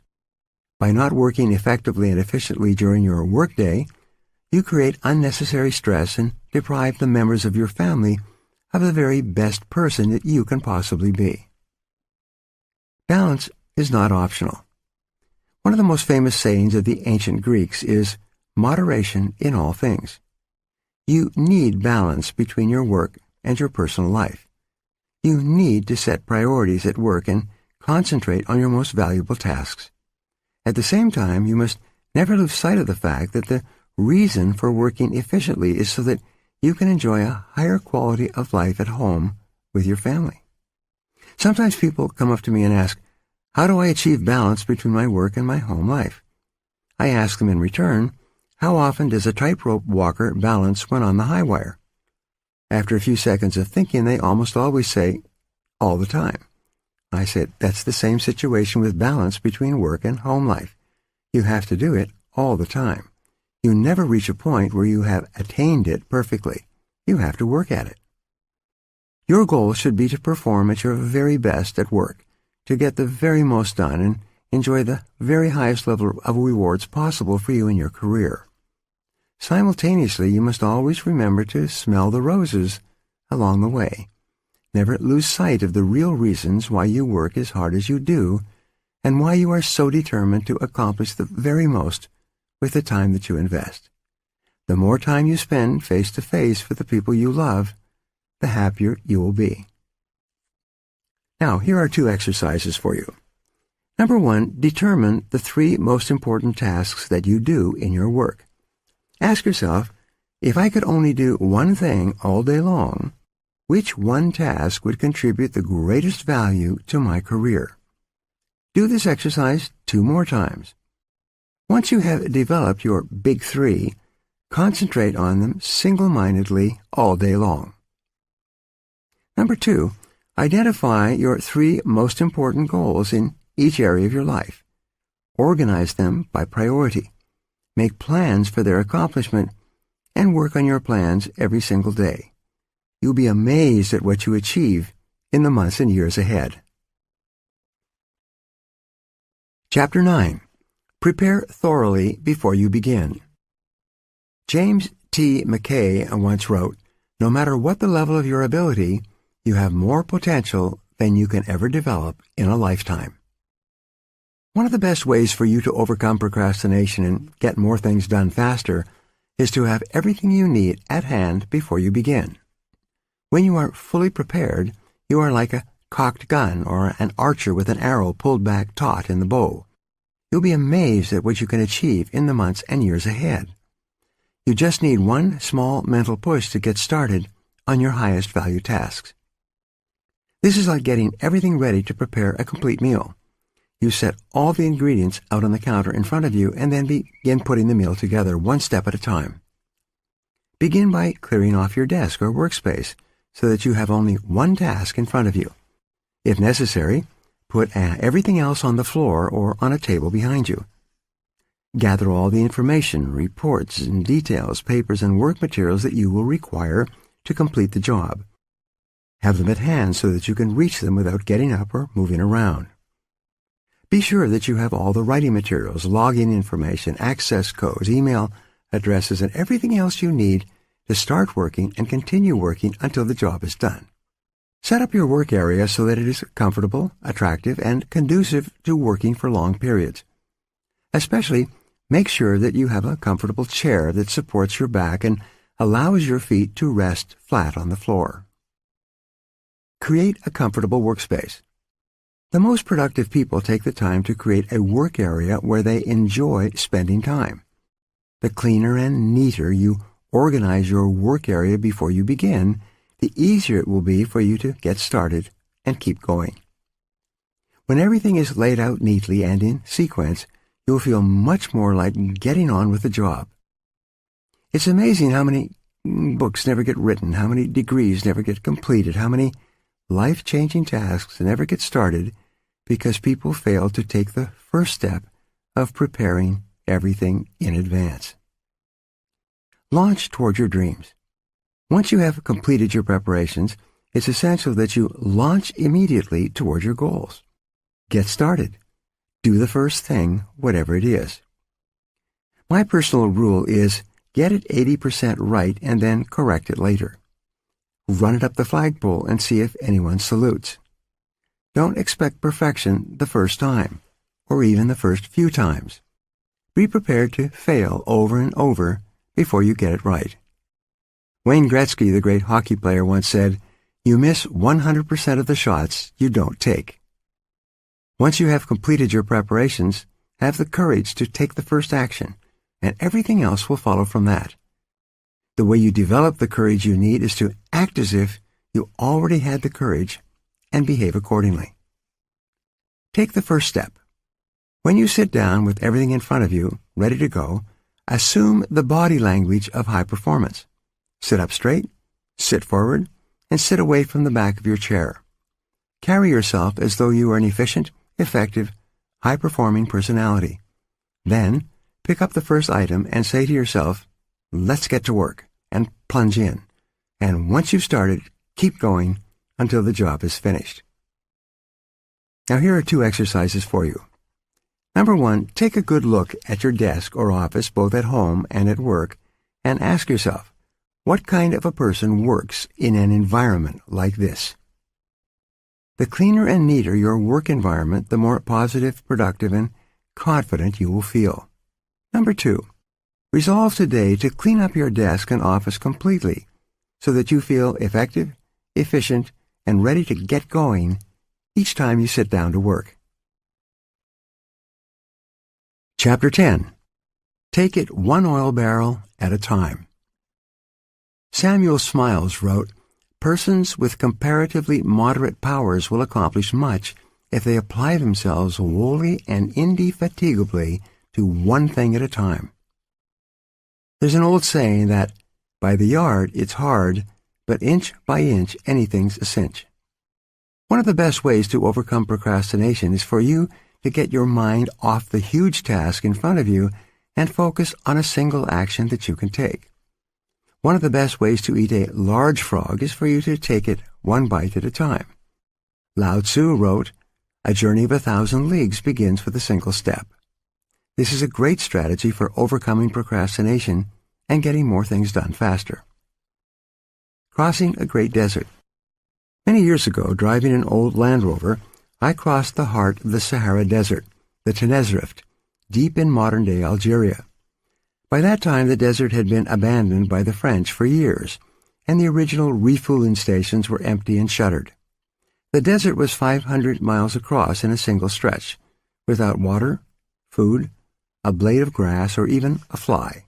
It was totally flat, like a broad, yellow sand parking lot that stretched to the horizon in all directions. More than 1,300 people had perished in the crossing of that stretch of the Sahara in previous years. Often, drifting sands had obliterated the track across the desert, and the travelers had gotten lost in the night, never to be found again alive. To counter the lack of features in the terrain, the French had marked the track with black 55-gallon oil drums every 5 kilometers, which was exactly the distance to the horizon formed by the curvature of the earth. Because of this, in the daytime, we could always see 2 oil barrels, the one we had just passed and the one 5 kilometers ahead of it, and that was exactly what we needed to stay on course. All we had to do was steer for the next oil barrel. As a result, we were able to cross the biggest desert in the world by simply taking it one oil barrel at a time. Take it one step at a time. In the same way, you can accomplish the biggest task in your life by disciplining yourself to take it just one step at a time. Your job is to go as far as you can see. You will then be able to see far enough to go further. To accomplish a great task, you must step out in faith and have complete confidence that your next step will soon become clear to you. Remember this wonderful advice: leap, and the net will appear. A great life or a great career is built by performing one task at a time, quickly and well, and then going on to the next task. Financial independence is achieved by saving a little money every single month, year after year. Health and fitness are accomplished by just eating a little less and exercising a little more, day after day and month after month. You can overcome procrastination and accomplish extraordinary things by taking just the first step, getting started towards your goal, and then taking it one step, one oil barrel at a time. Here are 2 exercises for you. Number 1, select any goal, task, or project in your life on which you have been procrastinating and make a list of all the steps you will have to take to eventually complete this task. Number 2, then just take one step immediately. Sometimes all you need to do to get started is to sit down and complete one item on the list, and then do one more, and so on. You'll be amazed at what you eventually accomplish. Chapter 11. Upgrade your key skills. The only certain means of success, according to Ogmandino, is to render more and better service than is expected of you, no matter what your task may be. Upgrading your skills is one of the most important personal productivity principles of all. Learn what you need to learn so that you can do your work in an excellent fashion. The better you become at eating a particular type of frog, the more likely you are to just plunge in and get it done. A major reason for procrastination is a feeling of inadequacy, a lack of confidence, or an inability in a key result area of a task. Feeling weak or deficient in a key area is enough to discourage you from starting the job at all. Continually upgrade your skills in your key result areas. Remember, however good you are today, your knowledge and skills are becoming obsolete at a rapid rate. As Pat Riley, the basketball coach, said, anytime you start striving to get better, you're bound to get worse. Never stop learning. One of the most helpful of all time management techniques is for you to get better at your key tasks. Personal and professional development is one of the best time savers that there is. The better you are at a key task, the more motivated you are to launch into it. The better you are, the more energy and enthusiasm you have. And when you know that you can do a job well, you find it easier to overcome procrastination and get the job done faster and better than under any other circumstances. One piece of information or one additional skill can make an enormous difference in your ability to do the job well. Identify the most important things you do and then make a plan to continually upgrade your skills in those areas. Rule: continuous learning is the minimum requirement for success in any field. Refuse to allow a weakness or a lack of ability in any area to hold you back. Everything is learnable, and what others have learned, you can learn as well. When I began to write my first book, I was discouraged because I could only use the hunt and peck method of typing. I soon realized that I had to learn to touch type if ever I was going to write and rewrite a 300-page book. So, I bought a touch typing program from my computer and practiced for 20 to 30 minutes every day for 3 months. By the end of that time, I was typing 40 to 50 words per minute. With this additional skill, I have been able to write more than 80 books that have now been published all over the world. The best news is that you can learn whatever skills you need to be more productive and more effective. You can become a touch typist if necessary. You can become proficient with a computer. You can become a terrific negotiator or a super salesperson. You can learn to speak in public. You can learn to write effectively and well. These are all skills that you can acquire as soon as you decide to and make them a priority. 3 steps to mastery. First, read in your field for at least 1 hour every day. Get up a little earlier in the morning and read for 30 to 60 minutes in a book or magazine that contains information that can help you to be more effective and productive at what you do. Second, take every course and seminar available on the key skills that can help you. Attend the conventions and business meetings of your profession or occupation. Go to the sessions and workshops. Sit up front and take notes. Purchase the audio recordings of the programs. Dedicate yourself to becoming one of the most knowledgeable and competent people in your field. Third, listen to audio programs in your car. The average car owner sits behind the wheel 500 to 1,000 hours each year while driving from place to place. Turn driving time into learning time. You can become one of the smartest, most capable, and highest paid people in your field simply by listening to educational audio programs as you drive from place to place. The more you learn and know, the more confident and motivated you feel. The better you become, the more capable you will be of doing even more in your field. The more you learn, the more you can learn. Just as you can build your physical muscles through physical exercise, you can build your mental muscles with mental exercises. And there's no limit to how far or how fast you can advance except for the limits you place on your own imagination. Here are 2 exercises for you. Number 1, identify the key skills that can help you the most to achieve better and faster results. Determine the core competencies that you will need to have in the future to lead your field. Whatever they are, set a goal, make a plan, and begin developing and increasing your ability in those areas. Decide to be the very best at what you do. Number 2, develop a personal plan to prepare yourself to do your most important tasks in an excellent fashion. Focus on those areas where you have special talents and that you most enjoy. This is the key to unlocking your personal potential. Chapter 12. Identify your key constraints. Concentrate all your thoughts on the task at hand. The sun's rays do not burn until brought to a focus. That was written by Alexander Graham Bell. Between where you are today and any goal or objective that you want to accomplish, there is one major constraint that must be overcome before you can achieve that major goal. Your job is to identify it clearly. What is holding you back? What sets the speed at which you achieve your goals? What determines how fast you move from where you are to where you want to go? What stops you or holds you back from eating the frogs that can really make a difference? Why aren't you at your goal already? These are some of the most important questions you'll ever ask and answer on your way to achieving high levels of personal productivity and effectiveness. Whatever you have to do, there's always a limiting factor that determines how quickly and well you get it done. Your job is to study the task and identify the limiting factor or constraint within it. You must then focus all of your energies on alleviating that single choke point. Identify the limiting factor.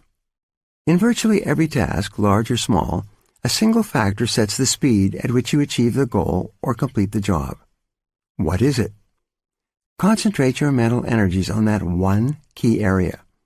This can be the most productive use of your time and talents.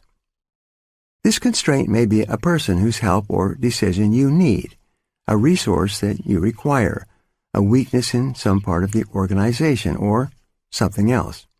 But the limiting factor is always there, and it's always your job to find it. For example, the purpose of a business is to create and keep customers. By doing this in sufficient quantities, the company makes a profit and continues to grow and flourish. Every business has a limiting factor or choke point that determines how quickly and well the company achieves this purpose. It may be the marketing, the level of sales, or the sales force itself. It may be the costs of operation or the methods of production. It may be the level of cash flow or costs. The success of the company may be determined by the competition, the customers, or the current marketplace. One of these factors, more than anything else, determines how quickly the company achieves its goals of growth and profitability. What is it for you? The accurate identification of the limiting factor in any process and the focus on that factor can usually bring about more progress in a shorter period of time than any other single activity. The 80-20 rule applied to constraints. The 80-20 rule also applies to the constraints in your life and in your work. This means that 80% of the constraints, the factors that are holding you back from achieving your goals, are internal. They are within you, within your own personal qualities, abilities, habits, and disciplines or competencies, or they are contained within your own company or organization. Only 20% of the limiting factors are external to you or to your organization. Only 20% are on the outside in the form of competition, markets, governments, or other organizations. Your key constraint can be something small and not particularly obvious. Sometimes you have to make a list of every step in a process and examine every activity to determine exactly what is holding you back. Sometimes a single negative perception or objection on the part of your customers can be slowing down the entire sales process. Sometimes the absence of a single feature can be holding back the growth of sales of a product or service line. Look into your company honestly. Look within your boss, your coworkers, and members of your staff to see if there is a key weakness that is holding you or the company back, acting as a brake on the achievement of your key goals. Look into yourself. Successful people always begin the analysis of constraints by asking the question, what is it in me that is holding me back? They accept complete responsibility for their lives and look to themselves for both the cause and cure of their problems. In your own life, you must have the honesty to look deeply into yourself for the limiting factor or limiting skill that sets the speed at which you achieve your personal goals. Keep asking, what sets the speed at which I get the results I want? Strive for accuracy. The definition of the constraint determines the strategy that you will use to alleviate it. The failure to identify the correct constraint or the identification of the wrong constraint can lead you off in the wrong direction. You can end up solving the wrong problem. A major corporation, a client of mine, was experiencing declining sales. The corporation's leaders concluded that the major constraint was the quality of the sales force and the sales management. They therefore spent an enormous amount of money reorganizing the management and retraining the salespeople. They later found that the primary reason that sales were down was a mistake made by an accountant who had accidentally priced their products too high relative to their competition in the marketplace. Once the corporation revamped its pricing and made it more competitive, its sales went back up and it returned to profitability. Behind every constraint or choke point, once it is located and alleviated or solved successfully, you will find another constraint or limiting factor. Whether you're trying to get to work on time in the morning or build a successful career, there are always limiting factors and bottlenecks that set the speed of your progress. Your job is to find them and to focus your energies on alleviating them as quickly as possible. Starting off your day with the removal of a key bottleneck or constraint fills you with energy and personal power. It propels you into following through and completing the job. Often, alleviating a key constraint or limiting factor is the most important frog you could eat at that moment. Here are 2 exercises for you. Number 1, identify your most important goal in life today. What is it? What one goal, if you achieved it, would have the greatest positive effect on your life? What one career accomplishment would have the greatest positive impact on your work life?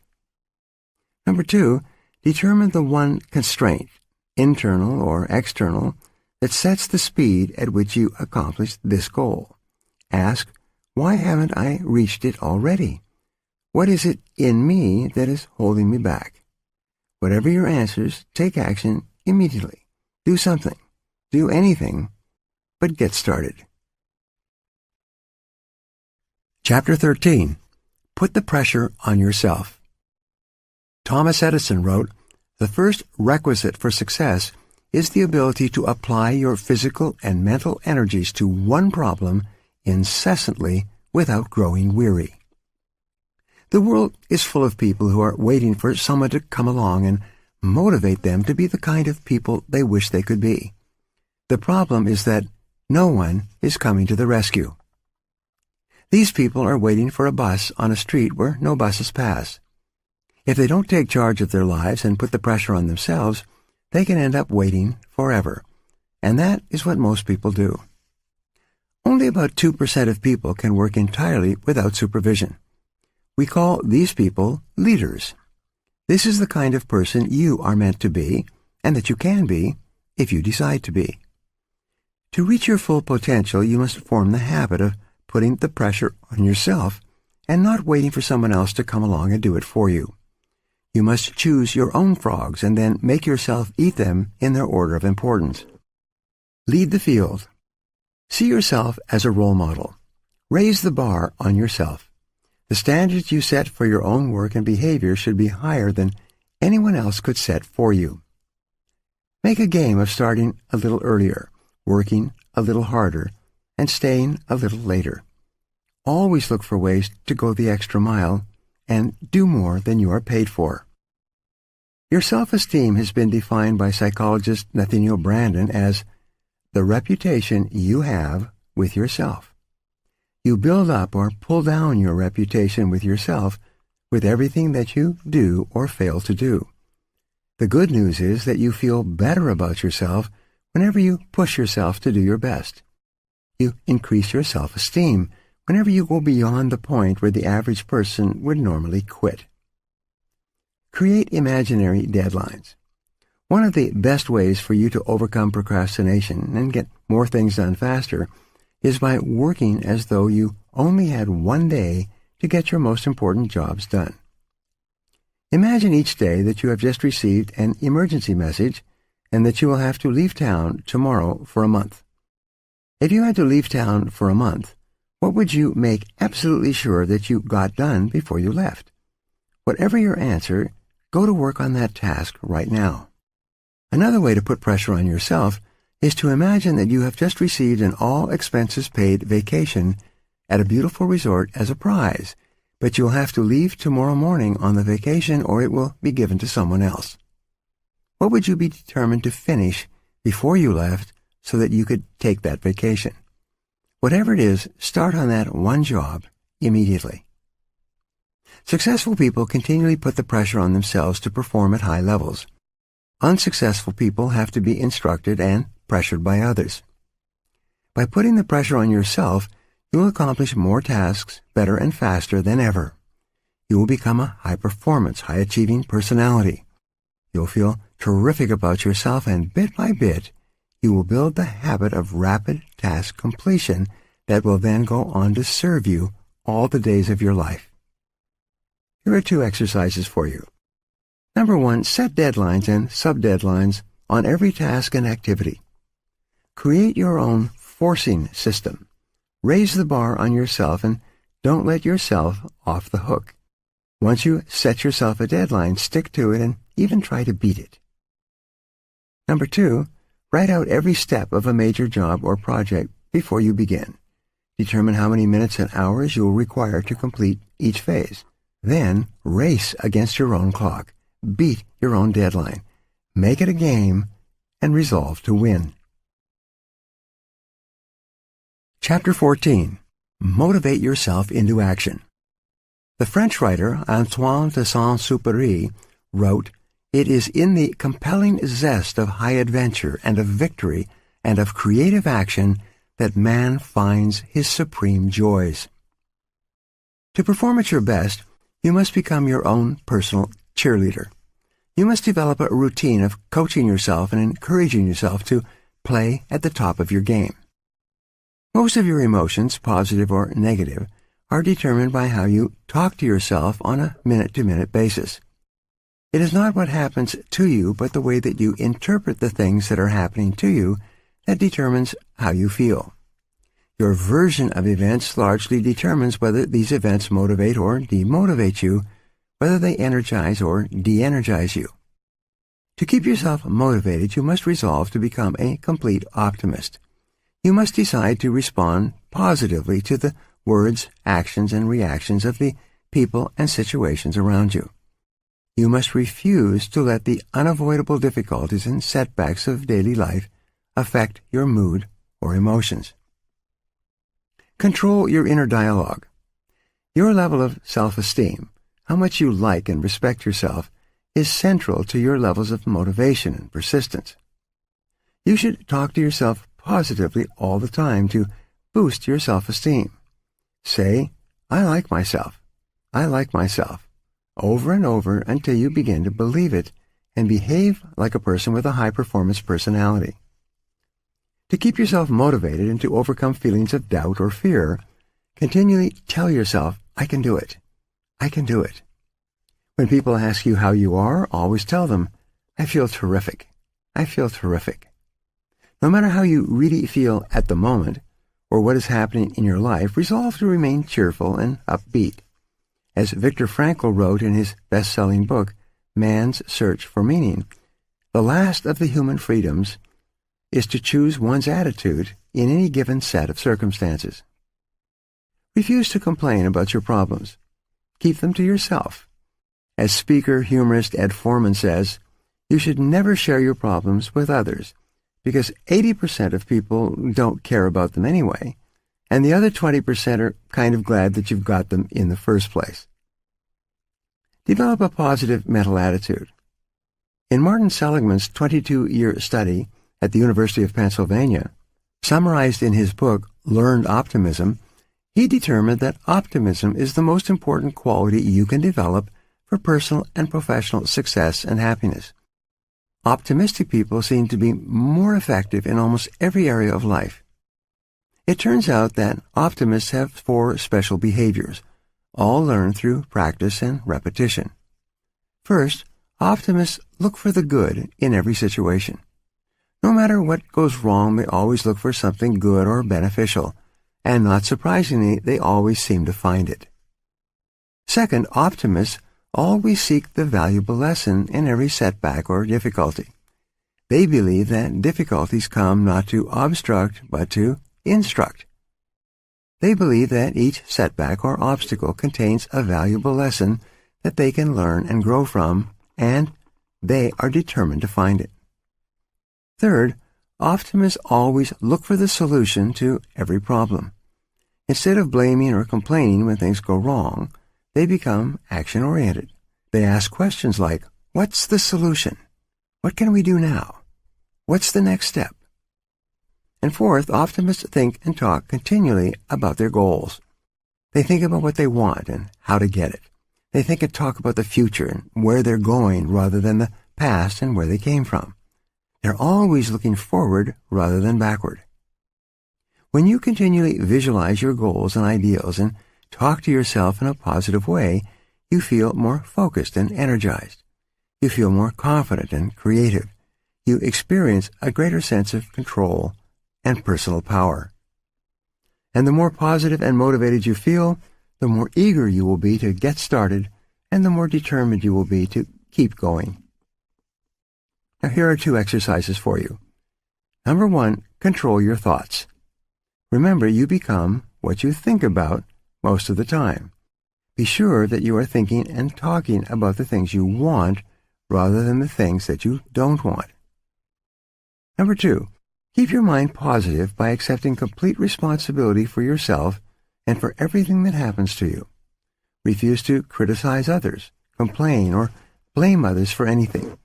Resolve to make progress rather than excuses.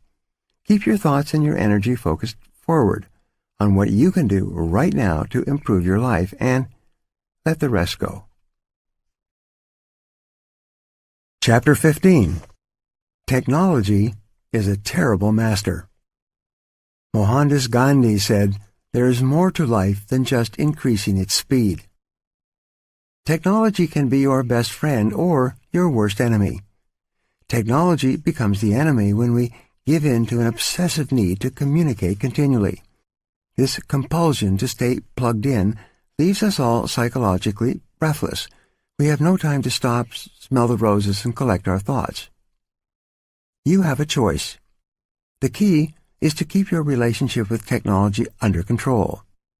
Bill Gross, who managed more than $600 billion in fixed income funds and bonds when he was with PIMCO, is famous for exercising regularly and meditating daily to keep centered while using no technology at all. Despite turning off all his devices, he never misses an important message. For you to stay calm, clear-headed, and capable of performing at your best, detach on a regular basis from the technology that overwhelms you. A researcher who asked a group of CEOs and entrepreneurs to unplug from technology found that they had improved memory, deeper relationships, better sleep, and a greater likelihood of making life-transforming decisions. When people are too plugged in, communications technology quickly becomes a destructive addiction. People wake up in the morning and obsessively check all their phone notifications before leaving their beds. They then race to their computers for yet more typing before even eating breakfast, drinking water, or brushing their teeth. People are now checking their smartphones about 46 times each day, according to one study, and about 85 times a day, according to another study, which found that people were accessing their phones twice as often as they thought. Don't become addicted. In Washington not long ago, I was at a business luncheon with a room full of high-level executives. Prior to the beginning of the luncheon, one of the organizers stood up and said a short grace. All the executives bowed their heads. When the grace was over, the luncheon began. However, at my table, 4 or 5 of the 8 people seemed to have been greatly affected by the prayer. They kept their heads down and their hands on their laps even when the food was served.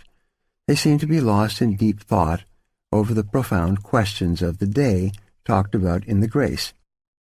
Then I realized that they were not praying at all. They were all intensely focused on their smartphones, sending and receiving emails, typing like frantic teenagers playing video games. They were all lost to the world around them, drowning in a deep sink full of information exchange. Take back your time. One of my clients found himself bound and chained to his computer, receiving and responding to emails several hours each day. The more time he spent at his computer, the fewer of his other important tasks he was able to get done. The stress caused by these undone tasks, building up like an avalanche overhang, started to affect his personality, his health, and his sleeping habits. We taught him about the 80-20 rule and how it applied to emails. He then deleted and unsubscribed from the 80% of his emails that had little or no value. Of the remaining 20%, only 4% required immediate responses. The other 16% could be transferred to an action folder to be worked on later.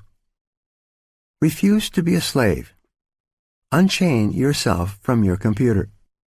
Unsubscribe from all unwanted newsletters or emails of any kind. Set up an autoresponder that says, "I check my email only twice per day. I will reply as soon as possible. If this is an emergency, phone this number."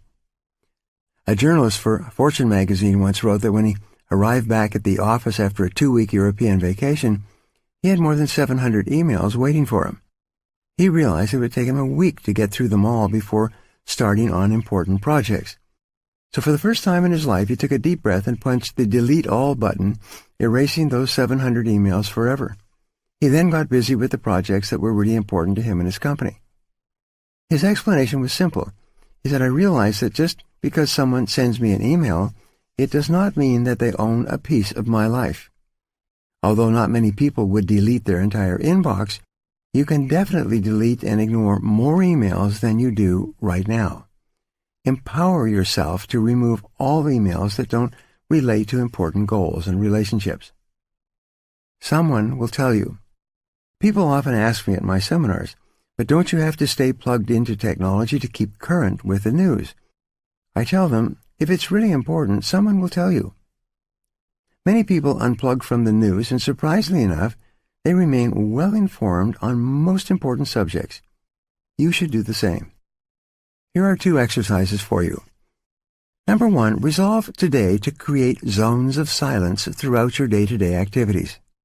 Turn off your computer and your smartphone for 1 hour in the morning and 1 hour in the afternoon. You will be amazed at what happens. Nothing. Resolve to unplug from technology for 1 full day each week. By the end of your digital detox, your mind will be calm and clear.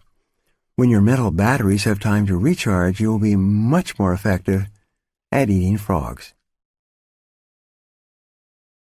Chapter 16. Technology is a wonderful servant. But as Melinda Gates said, technology is just a tool. You must discipline yourself to treat technology as a servant, not as a master.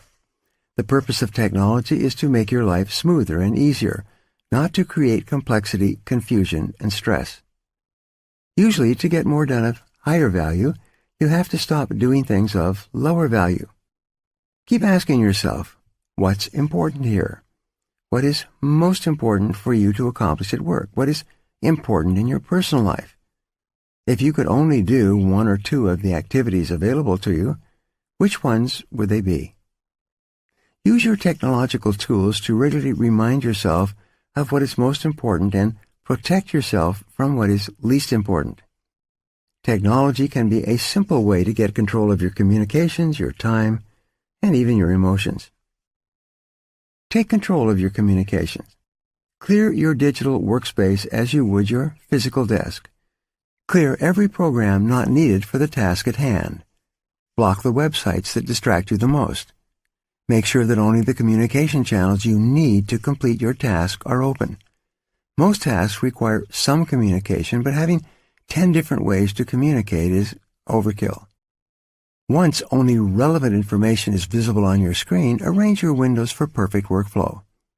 Show your smartphone who's boss by disabling all notifications, both audio and visual. This is an important step toward checking your phone on your own schedule and thus regaining control of your life. But what about emergencies? Workers with responsibility for young children, elderly parents, or disabled relatives may find that unplugging from technology or disabling notifications is simply not an option. What if their elderly parent slips in the bath or their young child has an emergency at daycare? This is an absolutely valid concern. The solution, however, is not to be available to everyone at all times.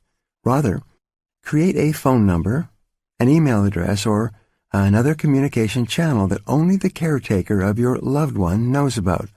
Leave that channel open and reserve it for emergencies.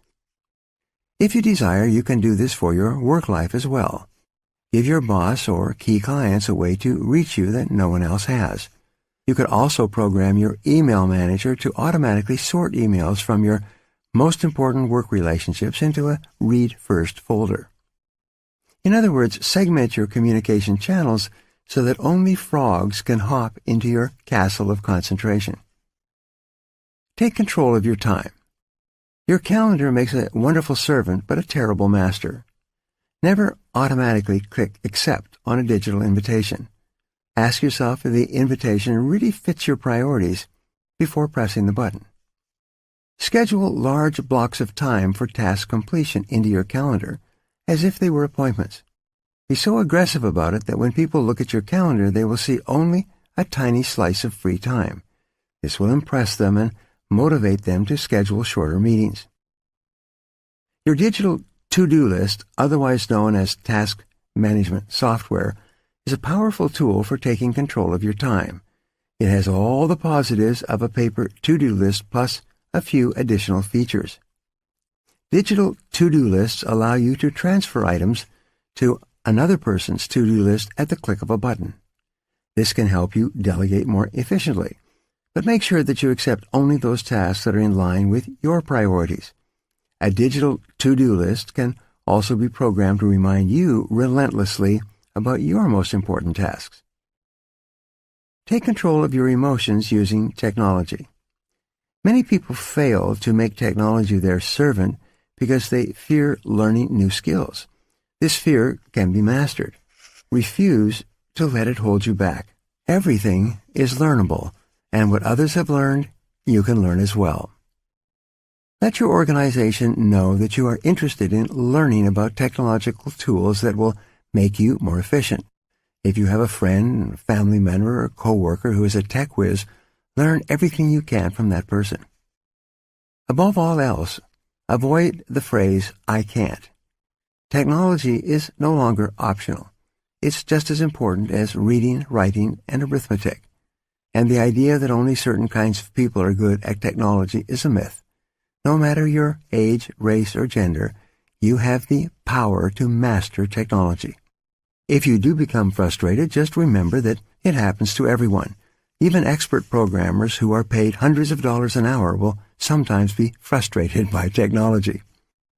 When you make technology your servant, it can be a source of positive, motivating emotions and increased productivity. Post your most important stretch goal on social media and promise your followers that you will achieve that goal. Update them daily on your progress so that if you skip a day or slack off, everyone will know. Posting on social media about your progress is a great way to reward yourself for making headway on long-term projects. When the payoff is far in the future, it can be hard to stay motivated, so getting likes or hearts from your followers on your daily updates can be a way to achieve a mini payoff. You can even seek out people in your field on social media and compete with them to see who can eat the most frogs. For example, many novelists like to share their daily word counts on Twitter so that they can see who in their social circle is the fastest and most productive writer, and who gives in to procrastination. Stop being enslaved by social media and make it work for you instead. It's simple. Instead of posting something trite, post about your life goals and seek the social support to achieve them. Now here are 2 exercises for you. Number 1, resolve today to turn off all notifications except for your emergency channels. Create special areas in your digital life for your most important tasks. Number 2, resolve to research and install one piece of software or one app that will help you to be more efficient and focused in the future. Chapter 17. Focus Your Attention. Jiddu Krishnamurti wrote, "All of life is the study of attention. Where your attention goes, your life follows." Focused attention is the key to high performance. The attraction of distraction, the lure of electronic and other interruptions, leads to diffused attention, a wandering mind, a lack of focus, and ultimately underachievement and failure. Current research proves that continuously responding and reacting to emails, telephone calls, and texts, and instant messages has a negative effect on your brain, shortening your attention span and making it difficult, if not impossible, for you to complete the tasks upon which your future and your success depend. Developing an addiction. When you check your email first thing in the morning, or when you respond to the bell or other sound that indicates an incoming email or message, your brain releases a tiny shot of dopamine. This shot gives you a pleasant buzz. It stimulates your curiosity and causes you to react and respond immediately. You instantly forget whatever else you were doing and turn your full attention to the new message. Like the sounds of bells ringing when you win while playing a slot machine, the sound of the email or instant message triggers the reaction of, "What did I win?" You immediately stop your work to find out what your prize is. When you start your day with a few shots of dopamine triggered by your email or instant message bell going off, you find it extremely difficult to pay close attention to your important tasks for the rest of the day. You are addicted. The multitasking illusion. Some people believe that they can engage in multitasking, going back and forth between emails and important tasks. But people can focus only on one thing at a time. What they are really doing is called task shifting. They are shifting their attention back and forth like swinging a searchlight from one object to another. After an internet interruption, it takes about 17 minutes for you to shift your total attention back to your task and continue working. This is precisely why so many people today are working harder and harder, shifting from email interruptions to work and back again, all day long and getting less and less accomplished. They also make more mistakes. The proven solutions. The solutions are simple and are being adopted by the most productive people in every industry. First, don't check your email in the morning and trigger the all-day dopamine addiction. Leave your devices off. Second, if you must check your email for any reason, get in and out fast, and then get back to work. Turn off the sound on your computer and put your phone on vibrate. Stop the stimulations that trigger the flow of dopamine and which lead to continuous interruptions. Finally, resolve to check your email only twice a day, at 11 a.m. and 3 p.m., and then turn it off again each time.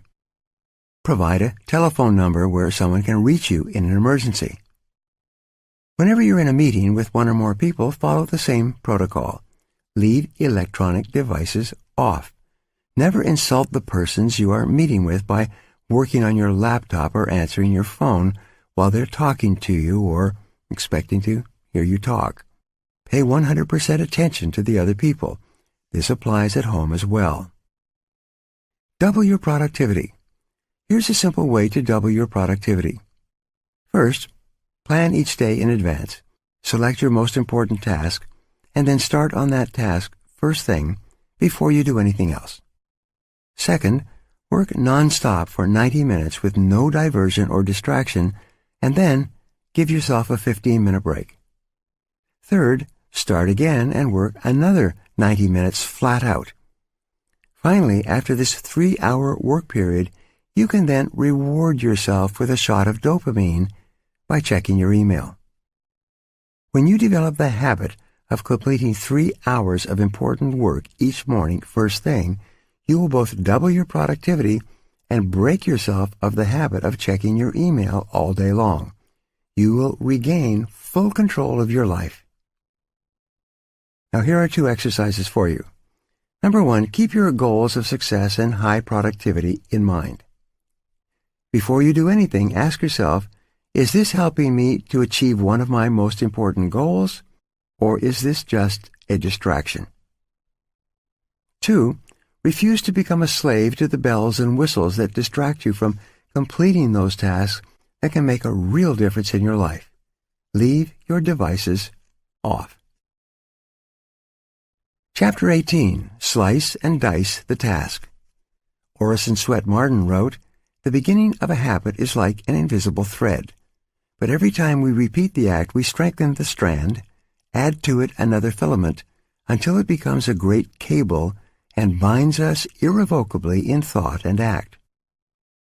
A major reason for procrastinating on big, important tasks is that they appear so large and formidable when you first approach them. One technique that you can use to cut a big task down to size is the salami slice method of getting work done. With this method, you lay out the task in detail, writing down every step in order, and then resolve to do just one slice of the job for the time being, like eating a roll of salami one slice at a time, or like eating an elephant one bite at a time. Psychologically, you'll find it easier to do a single small piece of a large project than to start on the whole job. Often, once you've started and completed a single part of the job, you will feel like doing just one more slice. Soon, you will find yourself working through the job one part at a time, and before you know it, the job will be completed. Develop a compulsion to closure.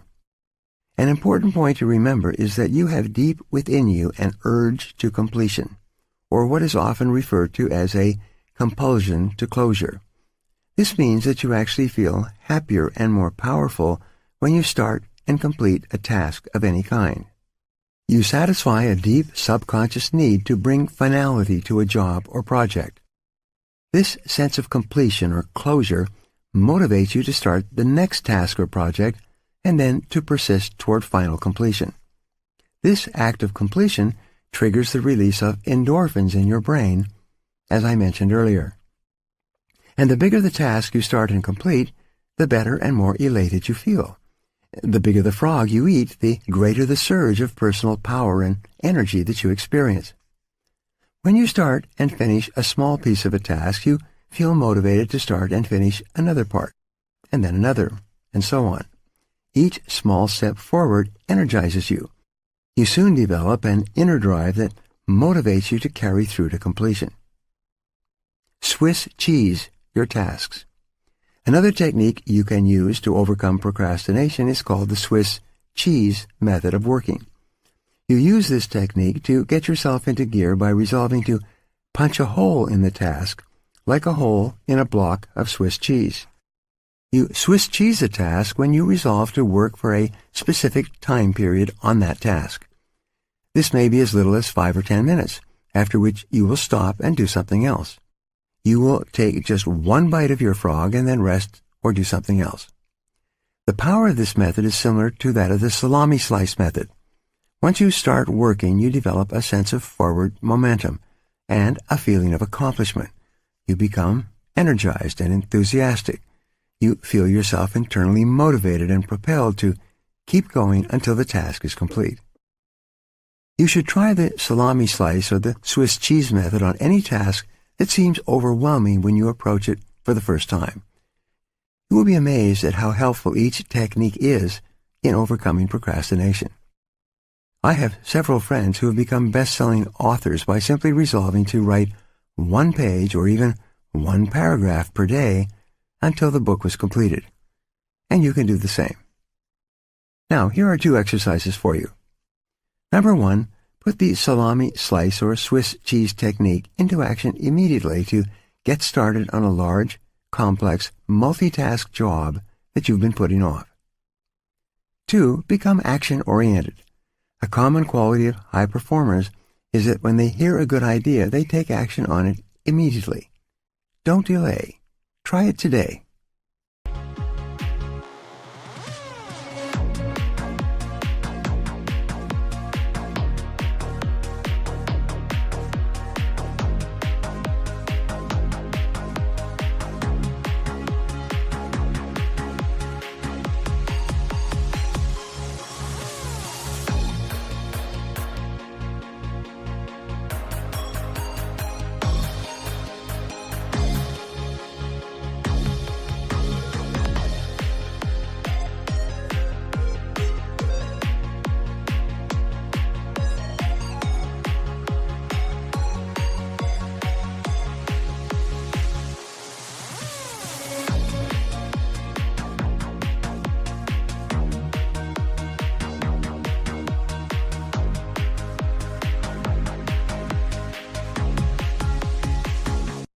Chapter 19. Create Large Chunks of Time. Neil Cobain wrote, "Nothing can add more power to your life than concentrating all of your energies on a limited set of targets." Most of the really important work you do requires large chunks of unbroken time to complete. Your ability to carve out and use these blocks of high-value, highly productive time is central to your ability to make a significant contribution to your work and to your life. Successful salespeople set aside a specific time period each day to phone prospects. Rather than procrastinating or delaying on a task that they don't particularly like, they resolve that they will phone for 1 solid hour, between 10 a.m. and 11 a.m., for example, and they then discipline themselves to follow through on their resolution. Many business executives set aside a specific time each day to call customers directly to get feedback, to return phone calls, or to answer correspondence. Some people allocate specific 30 to 60-minute time periods each day for exercise. Many people read great books, 15 minutes each night before retiring. In this way, over time, they eventually read dozens, even hundreds, of the best books ever written. Schedule blocks of time. The key to the success of this method of working in specific time segments is for you to plan your day in advance and schedule a fixed time period for a particular activity or task. Make work appointments with yourself and then discipline yourself to keep them. Set aside 30, 60, and 90-minute time segments that you use to work on and complete important tasks. Many highly productive people schedule specific activities in pre-planned time slots all day long. These people build their work lives around accomplishing key tasks one at a time. As a result, they become more and more productive and eventually produce 2 times, 3 times, and 5 times as much as the average person. Use a time planner. A time planner broken down by day, hour, and minute and organized in advance can be one of the most powerful personal productivity tools of all. It enables you to see where you can consolidate and create blocks of time for concentrated work. During these working times, turn off the telephone, eliminate all distractions, and work nonstop. One of the best work habits of all is to get up early and work at home in the morning for 2 to 3 hours. You can get 3 times as much work done at home without interruptions as you ever could in a busy office where you're surrounded by people and bombarded by phone calls and emails. Make every minute count. When you fly on business, you can create your office in the air by planning your work thoroughly before you depart. When the plane takes off, you can work non-stop for the entire flight. You'll be amazed at how much work you can go through when you work steadily in an airplane without interruptions. One of the keys to high levels of performance and productivity is to make every minute count. Use travel and transition times, what are often called gifts of time, to complete small chunks of larger tasks. Now here are 2 exercises for you. Number 1, think continually of different ways that you can save, schedule, and consolidate large chunks of time. Use these times to work on important tasks with the most significant long-term consequences. Number 2, make every minute count. Work steadily and continuously without diversion or distraction by planning and preparing your work in advance. Most of all, keep focused on the most important results for which you are responsible. Chapter 20. Develop a sense of urgency. Napoleon Hill wrote, "Do not wait. The time will never be just right.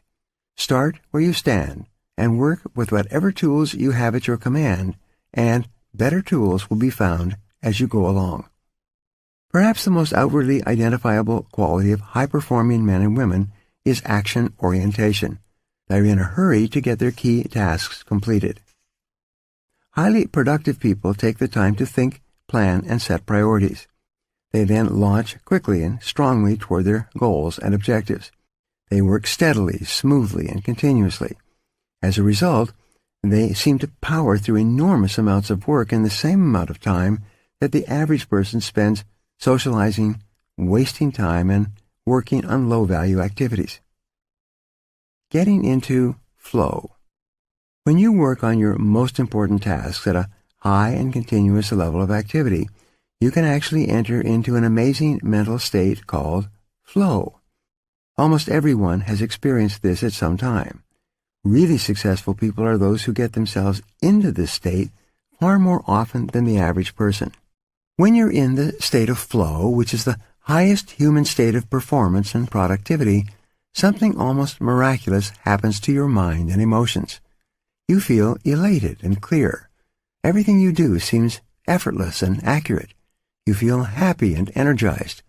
You experience a tremendous sense of calm and increased personal effectiveness. In the state of flow, which has been identified and talked about over the centuries, you actually function on a higher plane of clarity, creativity, and competence. You are more sensitive and aware. Your insight and intuition guide you and direct you to do and say exactly the right things at the right time. You see the interconnectedness of people and circumstances around you. You often come up with brilliant ideas and insights that enable you to move ahead even more rapidly. Trigger high performance in yourself. One of the ways you can trigger this state of flow is by developing a sense of urgency. This is an inner drive and desire to get on with the job quickly and get it done fast. This is an impatience that motivates you to get going and to keep going. A sense of urgency feels very much like racing against yourself. With this ingrained sense of urgency, you develop a bias for action. You take action rather than talking continually about what you're going to do. You focus on specific steps you can take immediately. You concentrate on the things you can do right now to get the results you want and to achieve the goals you desire. A fast tempo seems to go hand in hand with all great success. Developing this tempo requires that you start moving and keep moving at a steady rate. The faster you move, the more impelled you feel to do even more, even faster. You enter the zone, building up a sense of momentum. When you regularly take continuous action toward your most important goals, you activate the momentum principle of success. This principle says that although it may take tremendous amounts of energy to overcome inertia and get started initially, it then takes far less energy to keep going. The good news is that the faster you move, the more energy you have. The faster you move, the more you get done and the more effective you feel. The faster you move, the more experience you get and the more you learn. The faster you move, the more competent and capable you become at your work. A sense of urgency shifts you automatically onto the fast track in your career. The faster you work and the more you get done, the higher will be your levels of self-esteem, self-respect, and personal pride. You will feel in complete control of your life and your work. Do it now. One of the simplest and yet most powerful ways to get yourself started is to repeat the words, "Do it now, do it now, do it now," over and over to yourself. If you feel yourself slowing down or becoming distracted by conversations or low-value activities, repeat to yourself the words, "Back to work, back to work, back to work," over and over. In the final analysis, nothing will help you more in your career than for you to develop the reputation for being the kind of person who gets important work done quickly and well. This reputation will make you one of the most valuable and respected people in your field. Now, here are 2 exercises for you. Number 1, resolve today to develop a sense of urgency in everything you do. Select one area where you have a tendency to procrastinate and make a decision to develop the habit of fast action in that area. Number 2, when you see an opportunity or a problem, take action on it immediately. When you are given a task or responsibility, take care of it quickly and report back fast. Move rapidly in every important area of your life. You'll be amazed at how much better you feel and how much more you get done. Chapter 21. Single-handle every task. James Allen wrote, "Herein lies the secret of true power. Learn, by constant practice, how to husband your resources and to concentrate them at any given moment upon a given point." Eat That Frog. Every bit of planning, prioritizing, and organizing comes down to this simple concept. Every great achievement of humankind has been preceded by a long period of hard, concentrated work until the job was done. Your ability to select your most important task, to begin it, and then to concentrate on it single-mindedly until it is complete, is the key to high levels of performance and personal productivity. Once you get going, keep going. Single-handling requires that once you begin, you keep working at the task without diversion or distraction until the job is 100% complete. You keep urging yourself onward by repeating the words "back to work" over and over whenever you're tempted to stop or do something else. By concentrating single-mindedly on your most important task, you can reduce the time required to complete it by 50% or more. It's been estimated that the tendency to start and stop a task, to pick it up, put it down, and come back to it, can increase the time necessary to complete the task by as much as 500%. Each time you return to the task, you have to familiarize yourself with where you were when you stopped and what you still have to do. You have to overcome inertia and get yourself going again. You have to develop momentum and get into a productive work rhythm. But when you prepare thoroughly and then begin, refusing to stop or turn aside until the job is done, you develop energy, enthusiasm, and motivation. You get better and better and more productive. You work faster and more effectively. Don't waste time. The truth is that once you have decided on your number one task, anything else that you do other than that is a relative waste of time. Any other activity is just not as valuable or as important as this job, based on your own priorities. The more you discipline yourself to working non-stop on a single task, the more you progress along the efficiency curve. You get more and more high-quality work done in less and less time. Each time you stop working, however, you break this cycle and move back along the curve to where every part of the task is more difficult and time-consuming. Self-discipline is the key. Albert Hubbard defines self-discipline as the ability to make yourself do what you should do, when you should do it, whether you feel like it or not. In the final analysis, success in any area requires tons of discipline. Self-discipline, self-mastery, and self-control are the basic building blocks of both character and high performance. Starting a high-priority task and persisting with that task until it is 100% complete is the true test of your character, your willpower, and your resolve. Persistence is actually self-discipline in action. The good news is that the more you discipline yourself to persist on a major task, the more you like and respect yourself, and the higher is your self-esteem. And the more you like and respect yourself, the easier it is for you to discipline yourself to persist even more. By focusing clearly on your most valuable task and concentrating single-mindedly until it is 100% complete, you actually shape and mold your own character. You become a superior person. You feel stronger, more competent, more confident, and happier. You feel more powerful and productive. You eventually feel capable of setting and achieving any goal. You become the master of your own destiny. You place yourself on an ascending spiral of personal effectiveness on which your future is absolutely guaranteed.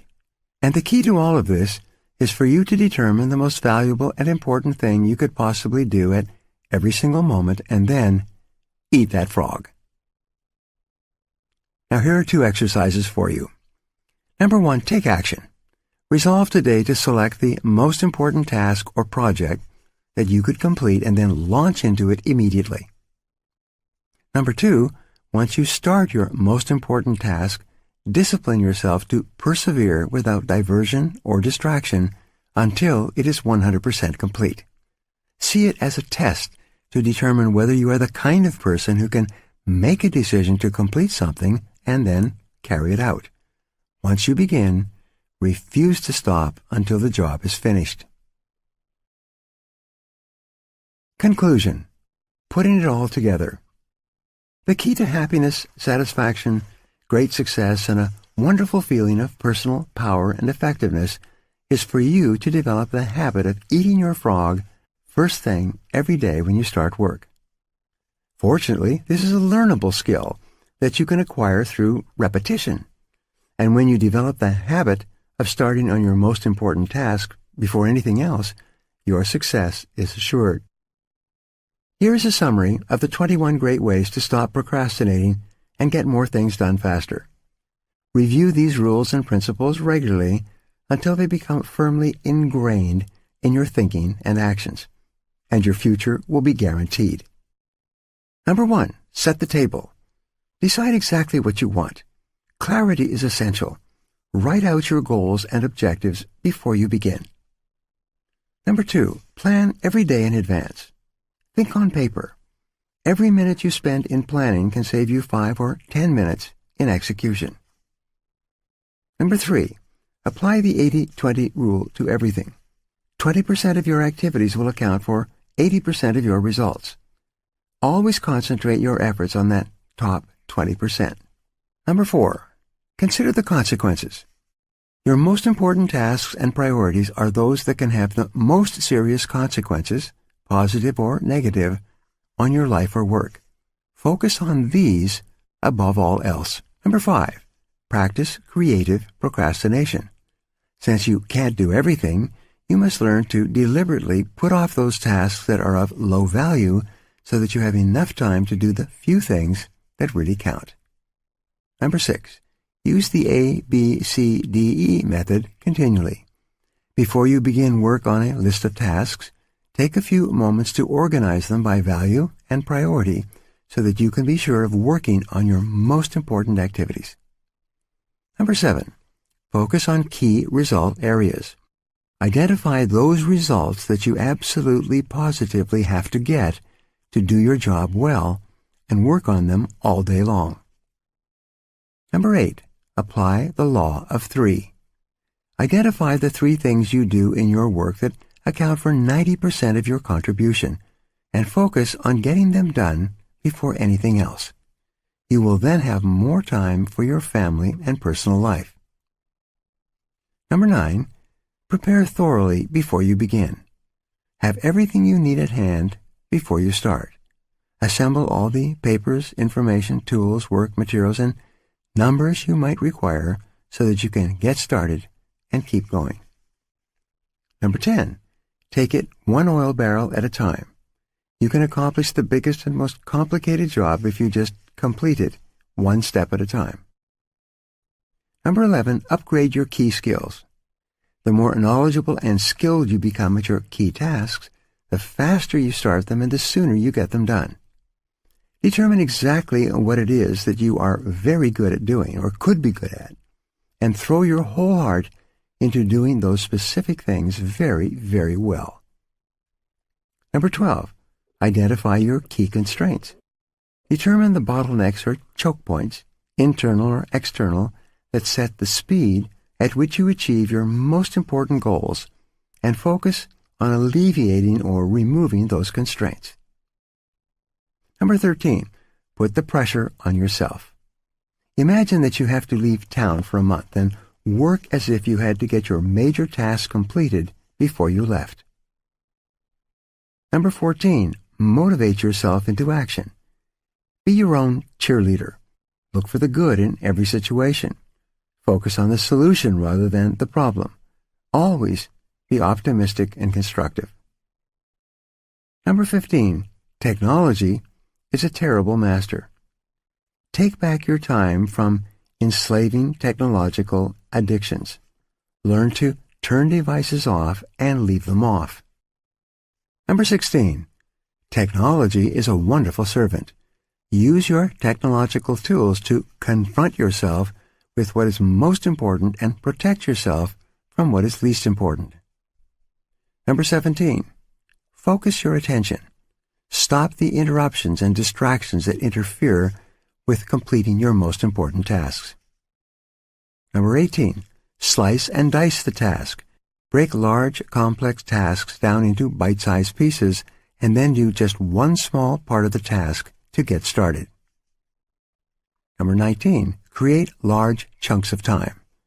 Organize your days around large blocks of time so that you can concentrate for extended periods on your most important tasks. Number 20. Develop a sense of urgency. Make a habit of moving fast on your key tasks. Become known as a person who does things quickly and well. And finally, number 21. Single-handle every task. Set clear priorities. Start immediately on your most important task, and then work without stopping until the job is 100% complete. This is the real key to high performance and maximum personal productivity. Make a decision to practice these principles every day until they become second nature to you. With these habits of personal management as a permanent part of your personality, your future success will be unlimited. Just do it. Eat that frog.